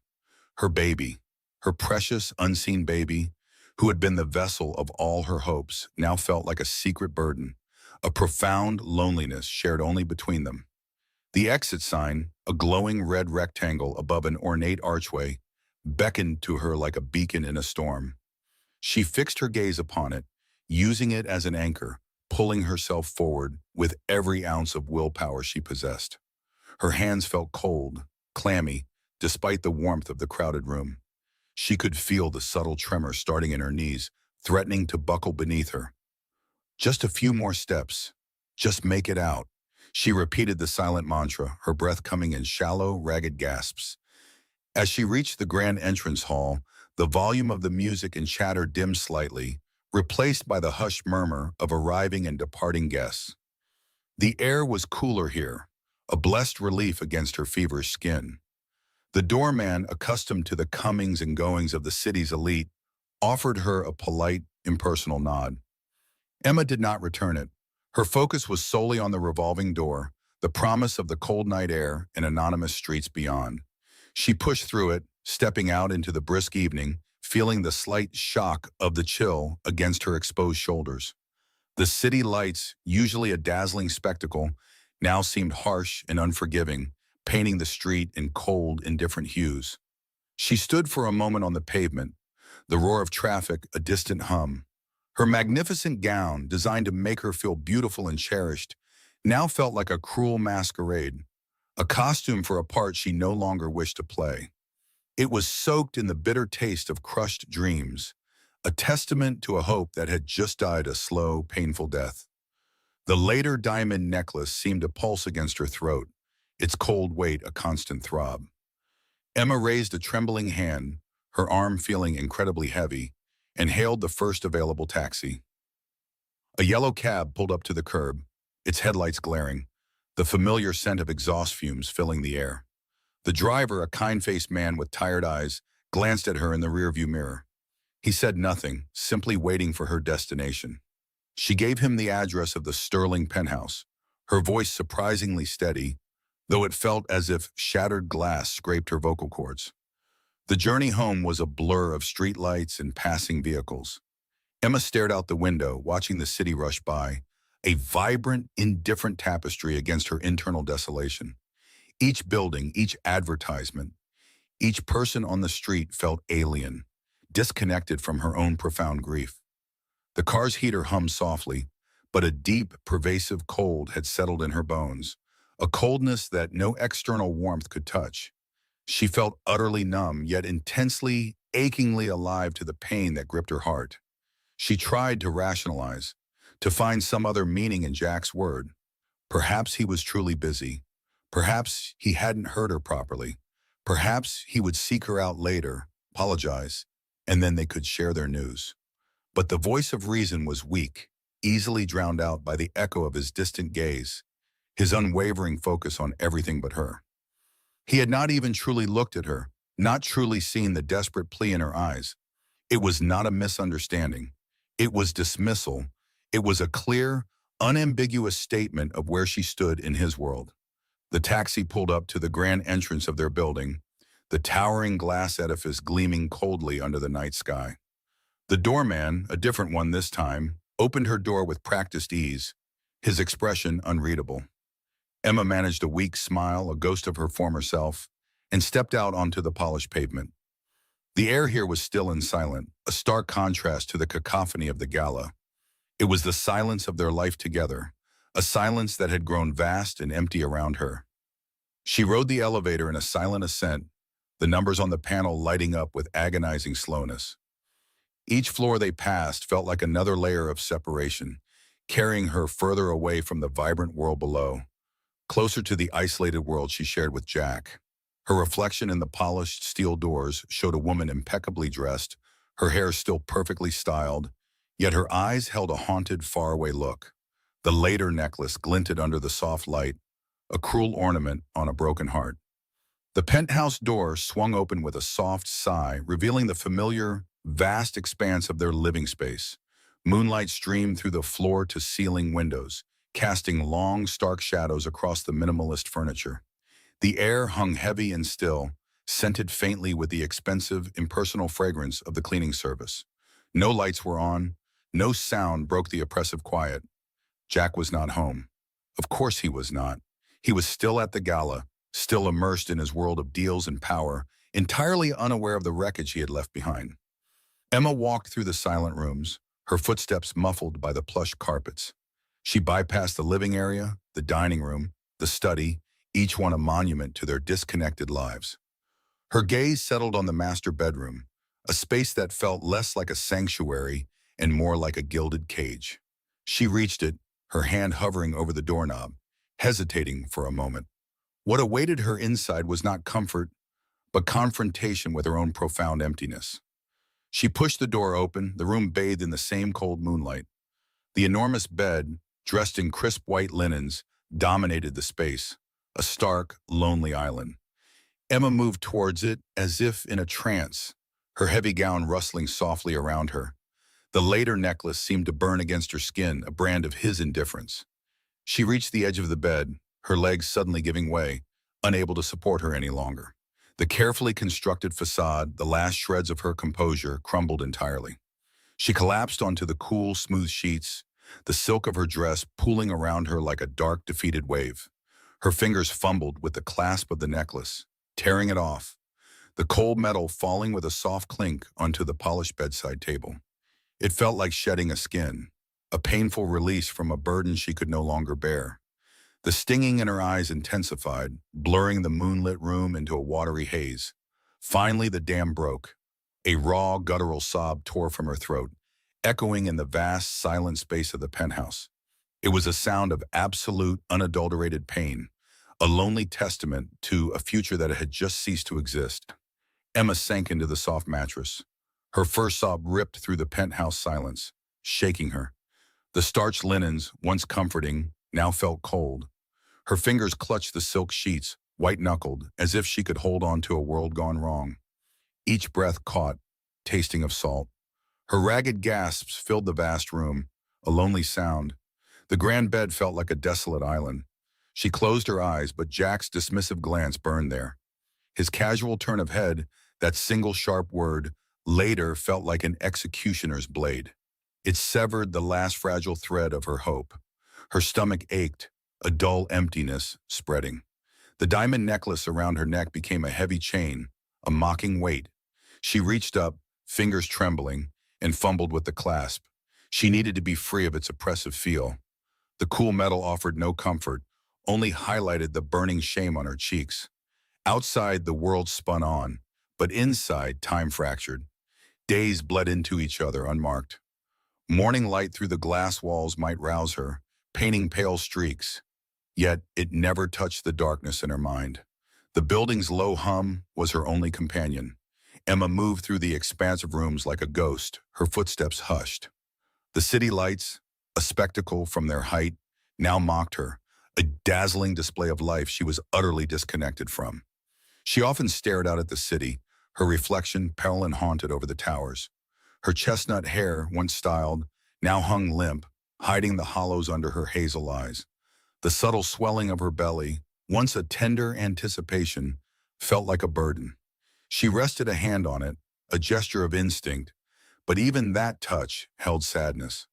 What world would she bring this child into? One where its father dismissed its very existence with a careless word? The question echoed, unanswered and terrifying. Food became an afterthought, a tasteless necessity. The staff, sensing her fragile state, left untouched meals on the kitchen island. The scent of fresh bread or coffee was a fleeting reminder of a life she no longer knew. She pushed a fork through a pastry, her appetite gone, its texture like ash. Water tasted flat, unable to quench a deeper thirst. Her body felt heavy, sluggish. Exhaustion was bone deep, yet sleep remained elusive, haunted by replays of the gala night. The memory looped, a broken film in her mind. Jack's crisp tuxedo, his hands brief brush, his eyes darting past her to the CEO. Then the flick of his wrist, the shrug, his emotionless voice. Later. She felt no anger, only a searing ache of worthlessness. She had offered her deepest truth, her most vulnerable hope. He treated it like an inconvenience. Humiliation burned, a constant flush on her cheeks. She imagined whispers in the ballroom about her foolishness, her desperate cling to a man who saw her as mere decoration. Her purse, holding the grainy ultrasound photo, lay abandoned. She could not touch it. It had been her shield, a beacon of joy. Now it felt like a cruel joke, a dream imploded. The tiny form in the picture seemed to gaze back, innocent. Tears pricked her eyes. How could she protect this life when she could not protect her own heart? The responsibility felt crushing. She pictured the baby's first shoe, ignored on Jack's dresser. It sat there, a silent plea, until a housekeeper likely tidied it away, unaware. The thought brought fresh despair. 4 days after the gala, a vibration broke the stillness. Her phone buzzed on the bedside table. She had ignored countless calls, but this buzzing persisted. With a sigh, she reached for it, expecting a business update or a polite inquiry. It was a text. From Jack. Her heart lurched, a ghost of its old frantic beat. She unlocked the screen. Feeling unwell? Haven't seen you around. 2 sentences. No warmth, no concern, no depth. A perfunctory check-in, as if she were a forgotten item. The question highlighted his utter lack of understanding. Had he not seen her agony at the gala? Did he not recall his word that extinguished her hope? It was as if their interaction was erased, replaced by her being unwell. This thought hurt more than any accusation. It confirmed she was not real enough for him to truly see, to truly hurt. Tears, hot and stinging, welled in her eyes. Not just heartbreak, but devastating loneliness. She was invisible. She clutched the phone. Its cool metal contrasted the burning ache in her chest. The glowing screen amplified the chasm between them. She wanted to scream, to make him see her devastation. But the energy was gone, replaced by hollow exhaustion. She let the phone clatter onto the duvet, its light extinguished, plunging her back into despair. Days crawled by, marked only by unanswered calls. Most were from Sarah Davies, her best friend, whose vibrant name flashed repeatedly. Sarah's concern felt like a warm, insistent presence. Each ring made Emma flinch. She knew Sarah would understand, would comfort her.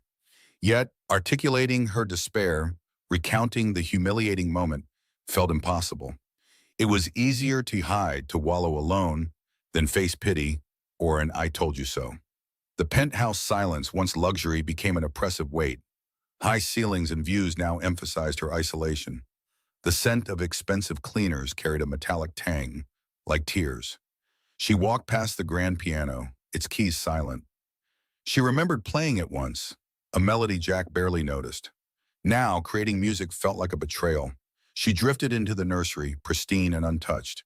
The tiny crib, the mobile, the wallpaper, symbols of a planned future, seemed impossibly distant. She traced the wall pattern, a tear trailing a cool, salty path. Sarah was not easily deterred. Her calls grew more frequent, more insistent, each ring a chime against Emma's self-imposed prison.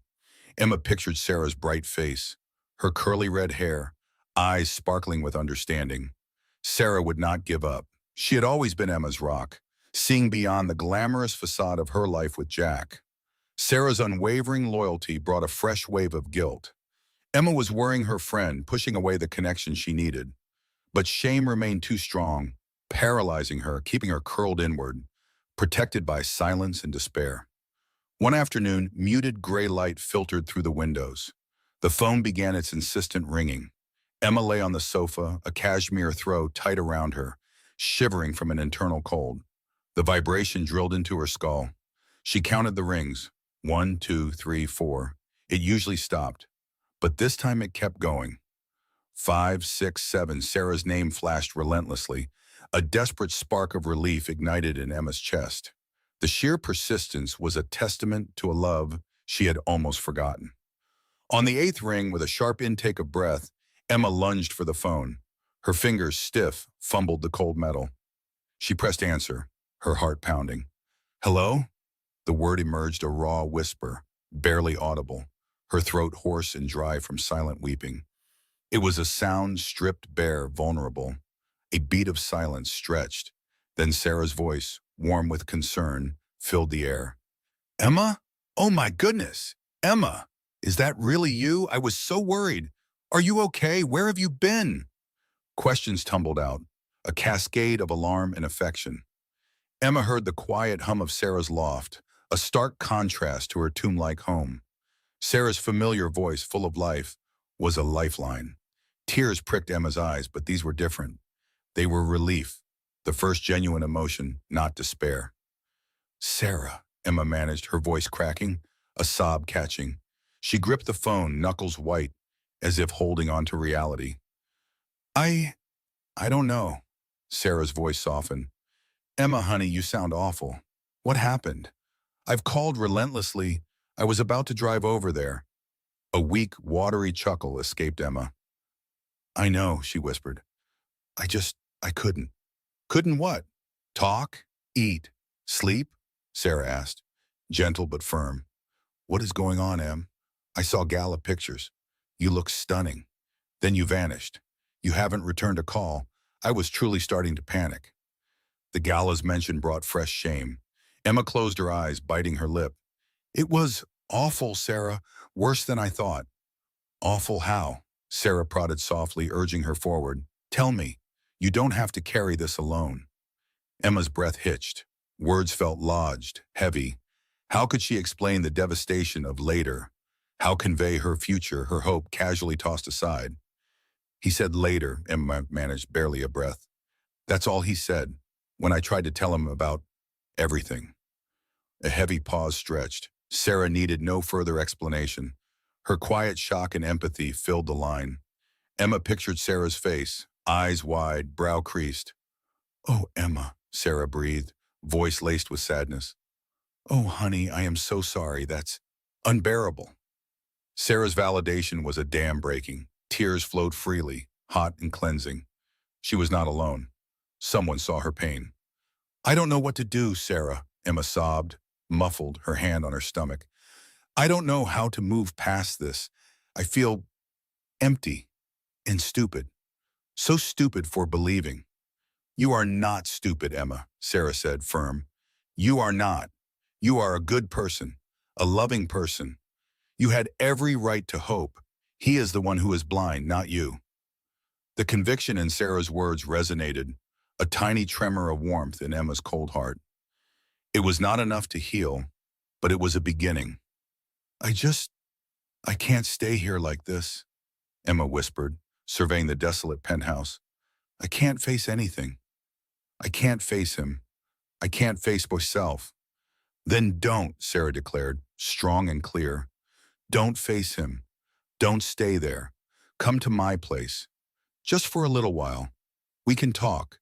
You can just be. No expectations, no judgment. Just come." The invitation hung, a beacon in Emma's icy solitude. Leaving the cold penthouse for Sarah's vibrant energy felt impossible, but a desperate part yearned for that familiar, loving presence. She could almost smell Sarah's warm tea, hear books, feel the loft's mismatched cushions. These images sharply contrasted her minimalist prison. Emma hesitated. Moving felt monumental. Her body felt heavy, rooted, yet remaining in despair was more terrifying. "Please, Em," Sarah urged gently. "Just say yes. I'll pick you up. You don't have to do anything. Just let me help you." Emma closed her eyes, picturing Sarah's earnest face, her loyalty. A fragile thread began to pull her from her solitude. A tiny, imperceptible nod passed through her, unseen. "Okay," Emma breathed, a whisper of surrender, a tentative step towards something different. "Yes, Sarah. Okay, I'll come." The warmth of Sarah's cozy loft enveloped Emma the moment she stepped inside, a stark contrast to the cold, echoing spaces of the penthouse. The air smelled of freshly brewed coffee and something sweet, perhaps cinnamon. Sarah met her with a soft smile and an outstretched hand, her eyes full of gentle understanding. Emma felt a tremor run through her body, a sign that the bench she had carefully constructed was about to break. She sank onto a plush armchair, its worn fabric offering a comfort the sterling penthouse never could. Sarah placed a steaming mug of herbal tea into Emma's trembling hands. The ceramic felt rough and warm against her skin, a small anchor in the swirling chaos of her mind. Emma stared into the swirling steam, unable to meet Sarah's gaze, her throat tight with unexpressed grief. She felt utterly depleted, hollowed out by the silent screams of the last few days. Her lungs ached with a deep, persistent sorrow. "Emma," Sarah's voice was a soft whisper, urging but not pushing. "What happened?" The question hung in the air, heavy with unspoken pain. Emma squeezed her eyes shut, a tear escaping and tracing a hot path down her cheek. She took a shuddering breath, trying to articulate the crushing weight in her chest. The words felt too big, too devastating to simply voice. She had rehearsed this moment countless times in her head, but no amount of practice could prepare her for the raw agony of recounting her shattered hopes. "The gala," Emma began, her voice barely audible, a fragile thread. "I tried to tell him, Sarah. I really tried." She opened her eyes, finding Sarah's steady, compassionate gaze. That look was all it took. A sob tore its way from Emma's chest, sharp and painful. The mug clattered softly as she placed it on the small side table, burying her face in her hands. The tears came then, a torrent that had been building for days, weeks, months. They streamed through her fingers, hot and salty, a physical manifestation of her broken spirit. She wept for the lost dream, for the hope that had been so cruelly extinguished, for the invisible life she had been living. Sarah moved without a word, sitting on the armrest of Emma's chair and gently stroking her hair. The touch was a balm, a reminder that she was not truly alone. Emma leaned into the warmth, the scent of Sarah's shampoo a familiar comfort.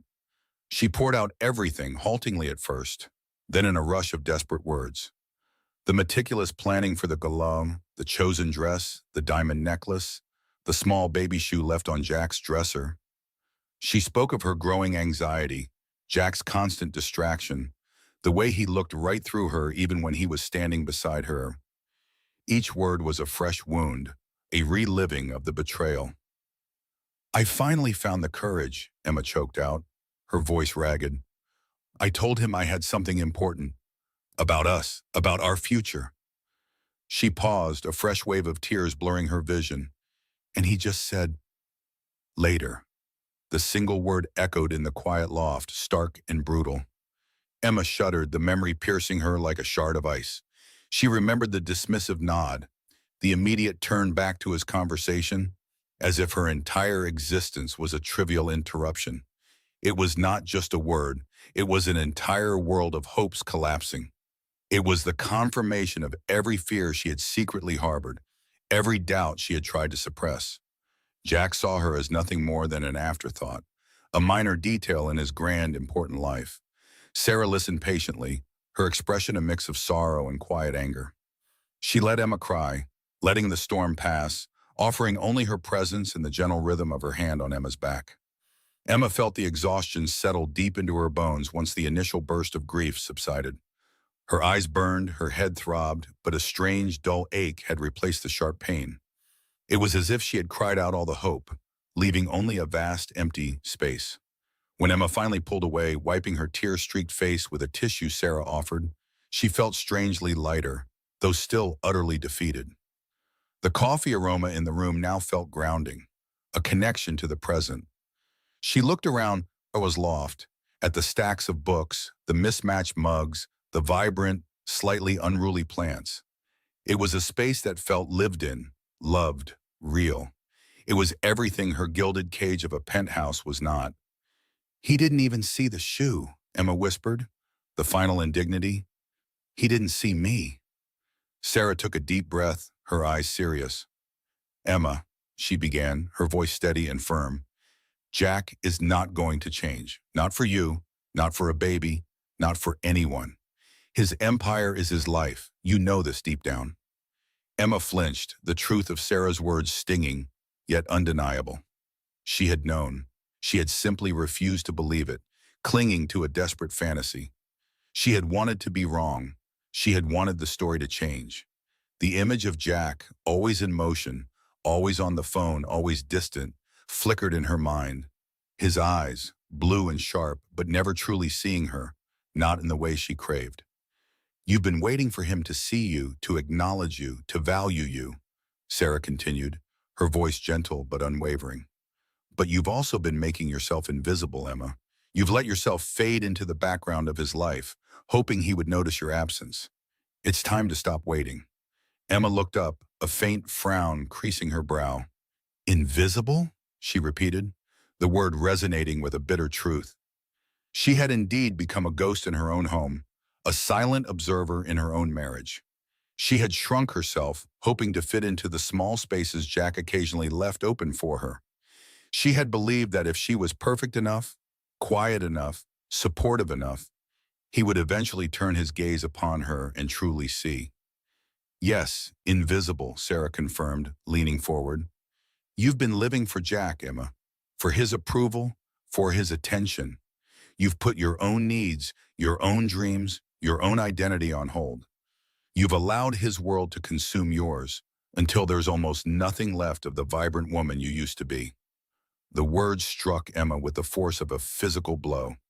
They were harsh, yet undeniably true. She thought of her neglected art supplies in the penthouse storage, the books she hadn't opened in years, the friends she had slowly drifted away from, all to be perpetually available for a husband who was never truly there.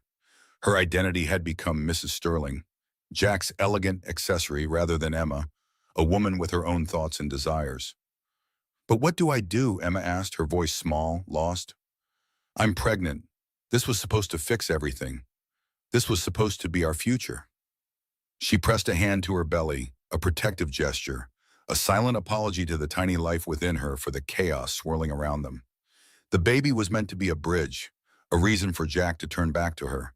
Instead, it felt like another burden, another secret sorrow. Sarah reached out and took Emma's hands, her grip firm and warm. "You reclaim your life, Emma. You reclaim your identity. You stop being invisible. Not for Jack, but for yourself and for this baby." Sarah's eyes dropped to Emma's belly, a soft, encouraging smile on her lips. This baby deserves a mother who is strong, happy, and whole, not one who is waiting to be seen by someone who refuses to look. A faint spark ignited within Emma, a tiny ember in the ashes of her despair. She thought of the ultrasound photo, tucked safely in her purse. She had carried it everywhere, a secret prayer, a silent plea. Now the image in her mind shifted. The baby was no longer a tool to fix her marriage, but a separate, precious entity entirely dependent on her. A profound responsibility settled upon her shoulders, one that felt different from the weight of her sadness. "Jack will never give you the emotional connection you crave," Sarah stated, her voice full of certainty.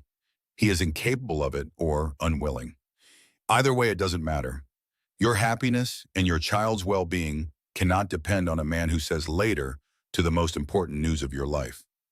Emma closed her eyes again, picturing Jack's face at the gala, his easy smile directed at some business associate, his utter obliviousness to her crumbling world. The image no longer brought a fresh wave of tears, but a cold, hard ache of resignation. The hope for Jack was truly gone. It had finally unequivocally evaporated. The emotional bond she had so desperately clung to, the belief that he would eventually see her, had been severed. She reached into her purse, her fingers brushing against the smooth paper of the ultrasound photo. She pulled it out, holding the small, grainy image in her palm. The tiny, developing form was almost ethereal, a promise of life. Before, this photo had represented her hope for them, for her and Jack as a family. It had been a desperate plea for his love. Now, as she gazed at it, something shifted inside her. The image of her baby was no longer about Jack. It was about her. It was about this new life, entirely hers to protect and nurture. A fierce, primal instinct stirred within her, a determination she hadn't felt in years. This child deserved everything. It deserved a mother who was present, joyful and strong. It deserved a life free from the emotional neglect that had plagued Emma's own existence. "You have to decide what kind of life you want to build for yourself, Emma," Sarah said, her voice softer now, sensing the change in Emma's demeanor. "And what kind of life you want to give your child. And you can do it. You are strong, you always have been, even when you forgot." Emma traced the faint outline of the baby on the photograph with her thumb. The hope for Jack was truly extinguished, like a candle snuffed out in a harsh wind. But in its place, a different kind of hope was beginning to glow, faint but resilient. It was a hope born not of a man's love, but of a mother's fierce protective instinct.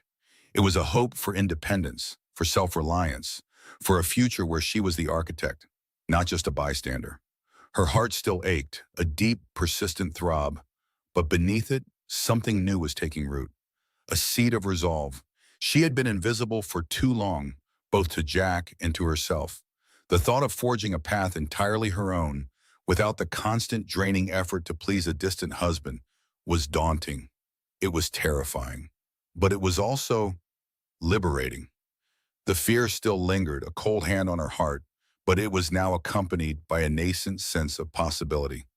She looked at Sarah, a new light in her hazel eyes. The tears were still wet on her cheeks, but her expression held a firmness that had been absent for months. The journey ahead would be difficult, she knew. It would mean confronting the comfortable cage she had inhabited, breaking free from the golden chains that had bound her. But the alternative, to remain unseen, unheard, slowly fading away, was no longer an option. Not for her, and certainly not for her child. A flicker of defiance entered Emma's hazel eyes as she considered a future she never dared to imagine before. A quiet hum filled the vast penthouse, a sound that once amplified Emma's loneliness, but now seemed to cradle a burgeoning resolve. The defiance Sarah had sparked within her had not faded. Instead, it had settled deep, a steady ember warming a previously frozen core. Emma sat at the sleek, minimalist desk in what was supposed to be Jack's home office, a space he rarely used, the leather chair cold beneath her. She felt the chill, but ignored it. Her fingers, usually trembling in the aftermath of the gala, moved with a newfound purpose across the keyboard. The screen glowed, illuminating her determined face. She typed search terms she had never dared to consider before. Marital assets divorce. Financial independence for wives. Prenuptial agreement clauses. Each click felt like a step onto unfamiliar, yet exhilarating, ground. The legal jargon was daunting, a thick fog of terms and conditions, but she pressed on, reading every line with intense concentration. Her heart beat a rhythm of caution and courage, a drum against her ribs. The numbers she uncovered were staggering, a testament to Jack's immense wealth, yet she felt no desire for it all. She only wanted enough to stand on her own, to ensure a safe and loving haven for her baby. A faint scent of Jack's expensive cologne lingered in the room, a ghost of his presence, but it no longer held the power to intimidate her. She was tracing the contours of her own escape, not just from a marriage, but from a life where she felt perpetually unseen. The reality of it all, the sheer logistical mountain she faced, could have overwhelmed her, but a different emotion took root instead. It was a fierce surge of agency, a feeling of finally taking hold of the reins of her own destiny. She spent hours there, poring over articles, legal blogs, and financial guides. The initial fear began to recede, replaced by a cold, calculating resolve. She learned about separate accounts, trust funds, and the complexities of disengaging from a billionaire's life. It was a world entirely foreign to her, a stark contrast to the elegant luncheons and charity galas that had once filled her days. The air in the room, usually sterile and still, now felt charged with her focused energy. She felt the familiar flutter in her womb, a gentle reminder of the tiny life dependent on her, and it fueled her determination. The next morning, Emma woke with a lightness she hadn't felt in months. The penthouse still loomed around her, but its gilded cage felt less confining. She knew she needed to reconnect with the woman she was before Jack, before the gilded isolation. A memory surfaced, a faded warmth from her college days. Sundays spent wandering through art galleries, losing herself in the brushstrokes and narratives on canvas. It was a passion she had allowed to wither under the weight of Jack's world, a world that only valued tangible success and strategic alliances. She dressed simply, choosing a comfortable dress and walking shoes, a stark departure from her usual polished attire. A quiet taxi ride carried her away from the towering, emotionless glass of her home and into the bustling heart of the city. The city air, crisp and slightly exhaust-tinged, felt invigorating. She found herself standing before the familiar stone facade of the Harrington Art Gallery, a place she hadn't visited in years. The scent of old wood and the subtle, earthy aroma of new paint greeted her as she stepped inside. The gallery was quiet, a sanctuary from the relentless pace of her life. Her footsteps echoed softly on the polished floor as she moved from one canvas to another. She stopped before a large, abstract piece, a riot of blues and greens, swirling together like a tempest. A strange, almost forgotten feeling stirred within her. She felt a genuine spark of joy, a small, vibrant flame igniting in the hollow space where despair had resided for so long. She traced the lines of color with her eyes, losing herself in the depth and texture. This was a world Jack never understood, a world he deemed frivolous without measurable return. But standing there, Emma realized its immense value. It spoke to her soul, awakened parts of her that had been dormant. She remembered the thrill of creating, the satisfaction of seeing something beautiful emerge from her own hands. She used to paint, simple landscapes and portraits, finding solace in the rhythmic strokes of her brush. The thought brought a wistful smile to her lips, a genuine expression that felt foreign yet welcome. She spent hours in the gallery, moving slowly, absorbing the art, letting it wash over her. Each piece seemed to whisper forgotten truths, reminding her of passions and dreams she had buried. The quiet contemplation was a balm to her frayed nerves. She bought a small, delicate watercolor print from the gift shop, An impulsive purchase that felt profoundly significant. It was a tiny rebellion, a small assertion of her own taste, her own needs, separate from Jack's calculated aesthetic choices. She clutched the small, flat package in her hands, its edges crisp and cool. Later that week, back in the penthouse, the silence no longer felt quite so oppressive. It was becoming a canvas for her own thoughts, her own plans. Emma had moved beyond just researching. She was actively building her future. Her laptop was open again, but this time the pages were filled with spreadsheets and budget proposals, not legal jargon. She meticulously calculated her current savings, what she would need for an apartment, for baby supplies, for a new life. The numbers were still daunting, but she approached them with a clear head, a focused gaze. She began to look at apartment listings, not for sprawling penthouses, but for cozy, sunlit spaces with enough room for a nursery. She imagined soft pastel walls, a crib nestled by a window, tiny clothes folded in a dresser. This wasn't about vengeance or anger. It was about building a haven. Her baby deserved a home filled with warmth and laughter, not the echoing emptiness of their current residence. The ultrasound photo, once a symbol of fragile hope for her marriage, now rested on her bedside table, a fierce reminder of her sole priority. She researched pediatricians, daycares, even prenatal yoga classes she could attend alone. Each small step, each small decision, was a brick in the foundation of her new life.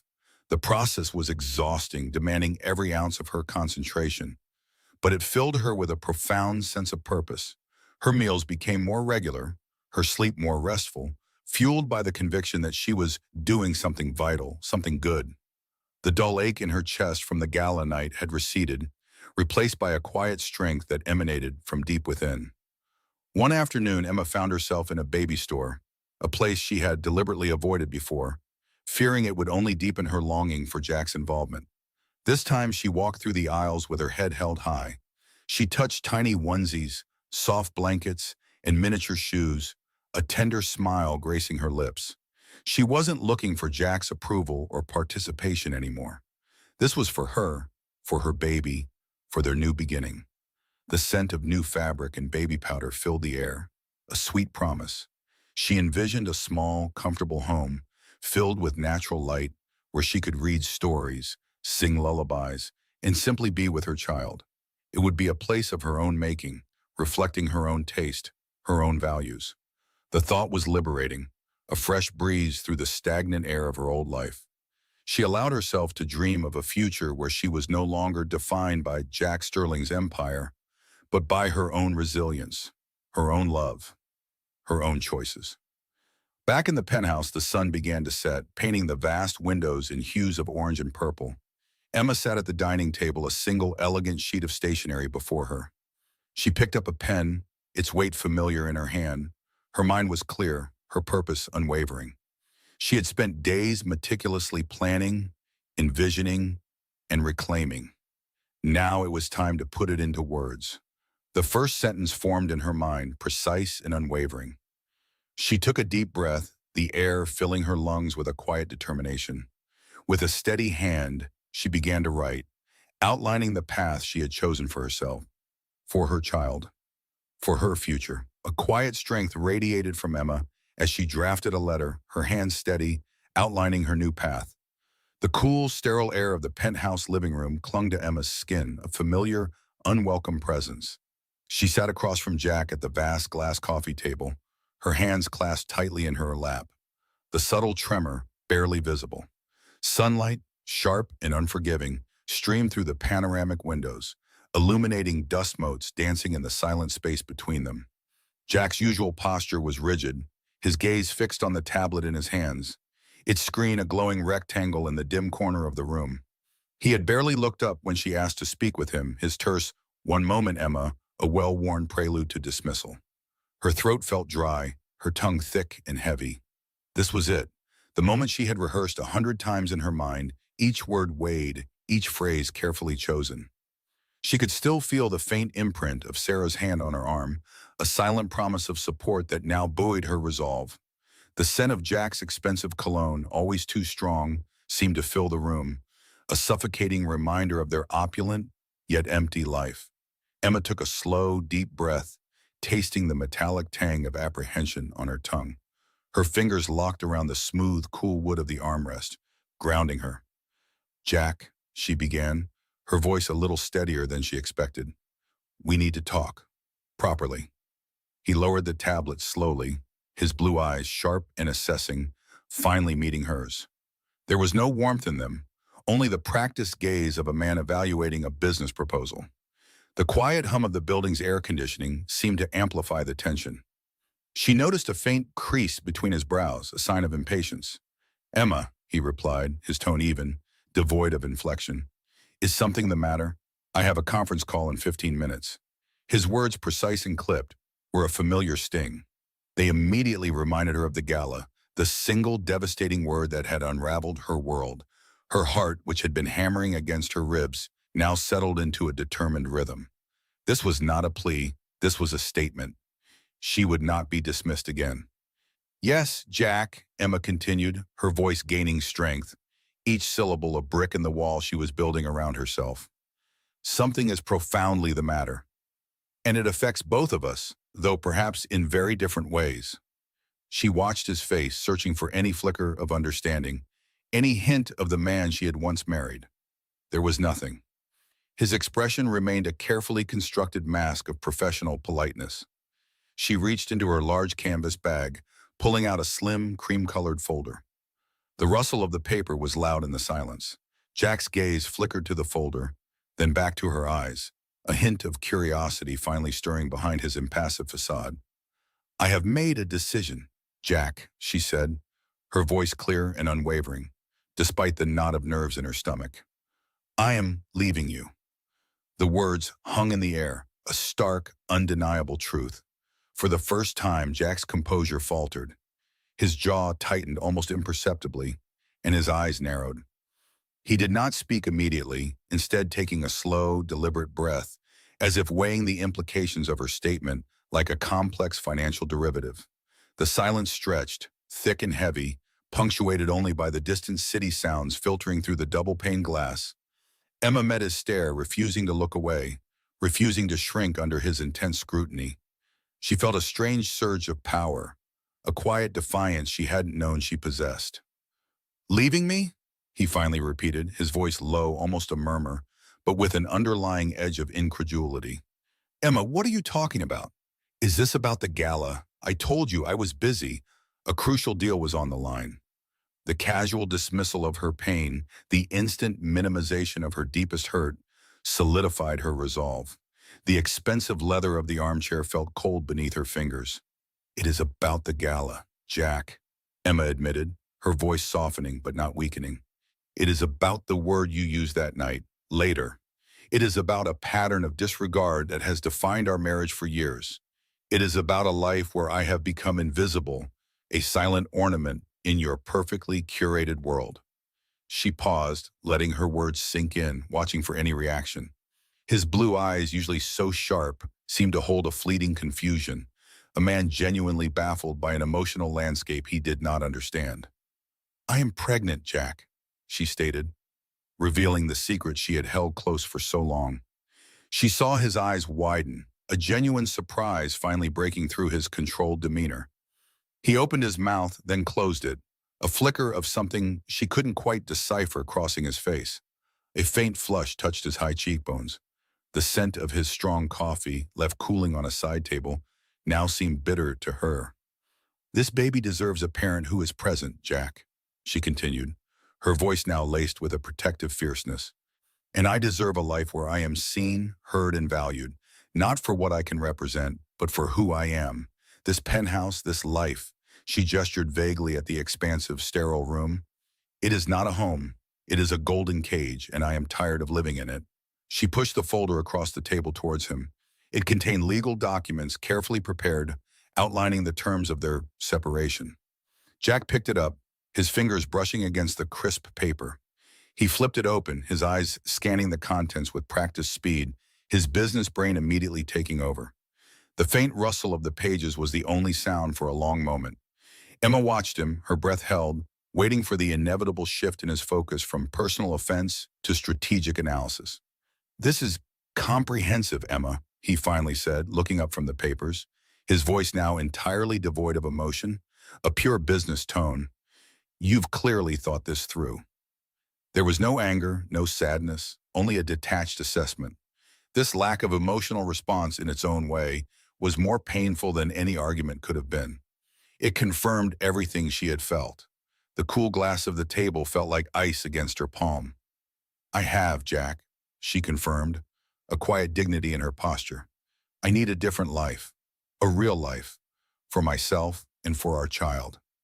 She felt a pang of longing, a ghost of the past, for a different Jack, one who might have reacted with shock or even remorse.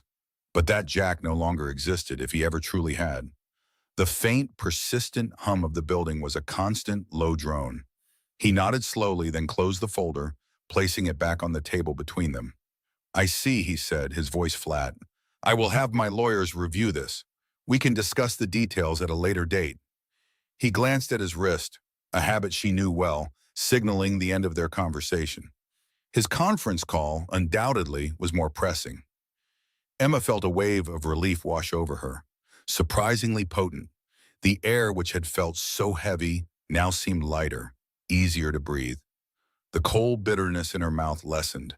She rose from the chair, the soft whisper of her dress against her skin, a gentle sound in the vast room. There will be no later date as Jack, she said, her voice soft but firm. This is not a negotiation. It is a path I have chosen. My things will be moved out by the end of the week. My lawyer will handle all future communication.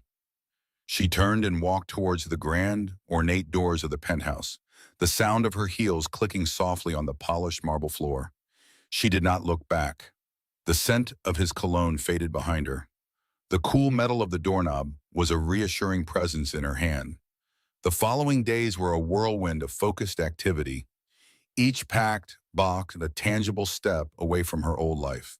The penthouse, once a symbol of opulence and a source of quiet despair, now felt like a grand museum, its vast, echoing spaces holding no personal resonance for Emma. She moved methodically, sifting through years of accumulated possessions, deciding what truly mattered, what she wanted to carry into her new beginning. The sunlight, once harsh, now felt like a cleansing light, illuminating the dust she was sweeping away. She hired movers, careful and efficient, their hushed movements a stark contrast to the emotional earthquake unfolding within her. Each item she handled, from a cherished old book to a delicate porcelain figurine, brought a rush of memories, some tinged with sadness, many with a newfound clarity. She packed Sarah's favorite tea set, a small smile touching her lips, imagining cozy evenings in her new space. The scent of old paper from her books, a comfort she had long neglected, filled the air. Her new apartment was a stark contrast to the sterling penthouse, but one she embraced with open arms. It was smaller, nestled in a vibrant, tree-lined neighborhood, its red brick exterior exuding a warmth she had craved. The living room, while not expansive, felt genuinely cozy, with large windows that framed a view of bustling street life, rather than a distant, impersonal cityscape. The faint scent of new paint and polished wood was a welcome change from the sterile air of her old home. She walked through the empty rooms before the furniture arrived, her footsteps echoing softly, but not in a way that felt lonely. It felt like possibility. The sunlight, siphoned by the leafy branches outside, cast warm patterns on the wooden floors. She ran her hand over the smooth, cool plaster of the walls, feeling the texture of her new beginning. The sounds of children laughing from a nearby park drifted through the open windows, a gentle reminder of the future growing within her. Sarah was there almost immediately, a bright, energetic presence, helping Emma direct the movers and unpack the first boxes. The apartment filled with the sounds of their chatter, the thud of boxes, and the clatter of kitchenware. Sarah's bright, expressive face radiated warmth, her red hair a vibrant splash of color against the neutral walls. "It's perfect, Emma," Sarah declared, her voice ringing with genuine enthusiasm as she surveyed the living room. "It has you written all over it." Emma smiled, a genuine, unburdened smile that reached her eyes. "It feels like home, Sarah," she confessed, her voice thick with emotion. She felt the comfortable weight of her growing belly as she moved, a constant, reassuring presence. The taste of the strong coffee Sarah had brewed filled her mouth, a familiar comfort. The nursery was her sanctuary, her special project. She chose soft, soothing colors for the walls, a pale sage green and a creamy white. She spent hours assembling the crib, her fingers clumsy but determined, the faint scent of fresh wood and linen filling the small room. Each tiny piece of clothing she folded, each soft blanket she laid out, was imbued with a quiet, fierce love. She bought a mobile with handcrafted wooden stars and moons, watching them sway gently in the breeze from the open window, casting playful shadows on the wall. The gentle rustle of the new curtains was a lullaby. She placed the ultrasound photo, no longer a symbol of shattered hope, but a beacon of pure joy, on a small wooden shelf above the changing table. It was a tangible representation of her child, a life she was building with her own hands, on her own terms. The smooth, cool frame felt solid in her grasp. The scent of baby powder, even before the baby arrived, already brought a sense of peace. Evenings in her new apartment were quiet but not lonely. She cooked simple, nourishing meals in her small, functional kitchen, the aroma of herbs and spices filling the air. She read books she had neglected for years, curled up on her new, comfortable sofa, the soft lamplight casting a gentle glow. The city sounds outside, once a distant hum, were now a comforting presence, a reminder of the vibrant life just beyond her walls. The taste of her evening tea was warm and soothing. She felt the baby kick, a gentle flutter, then a stronger nudge, a constant connection to her future. She allowed herself to grieve for the marriage she had lost, for the dreams she had once harbored. Tears still came, sometimes unexpectedly, but they were different now. They were cleansing tears, not despairing ones. They washed away the residue of pain, making space for new growth. She traced the lines of her belly, feeling the delicate movements within, a silent conversation with the life she carried. The smooth, soft fabric of her maternity clothes felt like a second skin. Weeks turned into months, each one bringing Emma closer to motherhood and deeper into her newfound independence. Her belly was now prominently rounded, a visible testament to the life she was cultivating, both within and without. She had put on a little weight, giving her a soft maternal glow that radiated from her hazel eyes. Her movements were slower, more deliberate, but imbued with a quiet strength. The scent of her own skin, warm and familiar, was a comfort. One late afternoon as the sun began its descent, painting the sky in hues of orange and purple, Emma stood on her balcony. It was a small space, just enough for a couple of potted plants and a comfortable chair, but it felt expansive to her. The cool metal of the railing was solid beneath her hands. The city stretched out below, a sprawling tapestry of buildings and streets, bustling with life. From this vantage point, not as high as the penthouse, she felt more connected, more grounded. The gentle breeze rustled the leaves of the small jasmine plant beside her, carrying its sweet, delicate scent. She wore a simple, flowing maternity dress, its soft fabric brushing against her skin. Her long chestnut brown hair was tied back loosely, allowing the breeze to cool her neck. She looked out at the city, not with the wistful gaze of her past, but with a serene, confident expression. The distant murmur of traffic and the occasional siren were just background noise to the quiet symphony of her own thoughts. She remembered the night of the gala, the crushing weight of Jack's single word. The sharp, cold taste of despair had been almost unbearable. She had felt so utterly alone, so completely unvalued. But that night, as devastating as it was, had been the catalyst. It had forced her to look inward, to find a strength she never knew she possessed. The pain had been a crucible, refining her spirit. She placed a gentle hand on her belly, feeling a strong, rhythmic kick. Her baby, her precious little one, a constant reminder of her purpose, her future. The connection was profound, a love so fierce it transformed her from the inside out. The texture of her skin, stretched taut over her growing child, was a miracle. She thought of Jack briefly. There was no anger now, no bitterness, only a quiet acceptance.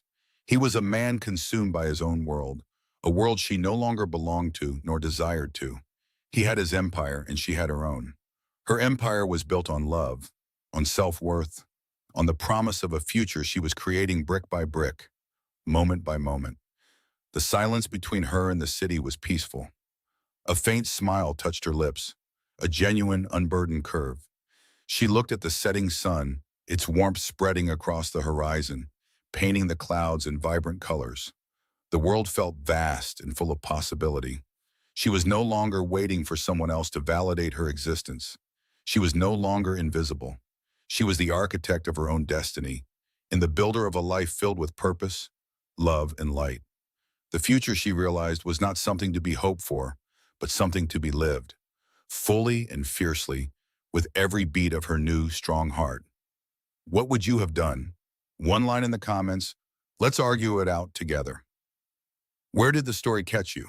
Which scene made you stop and think?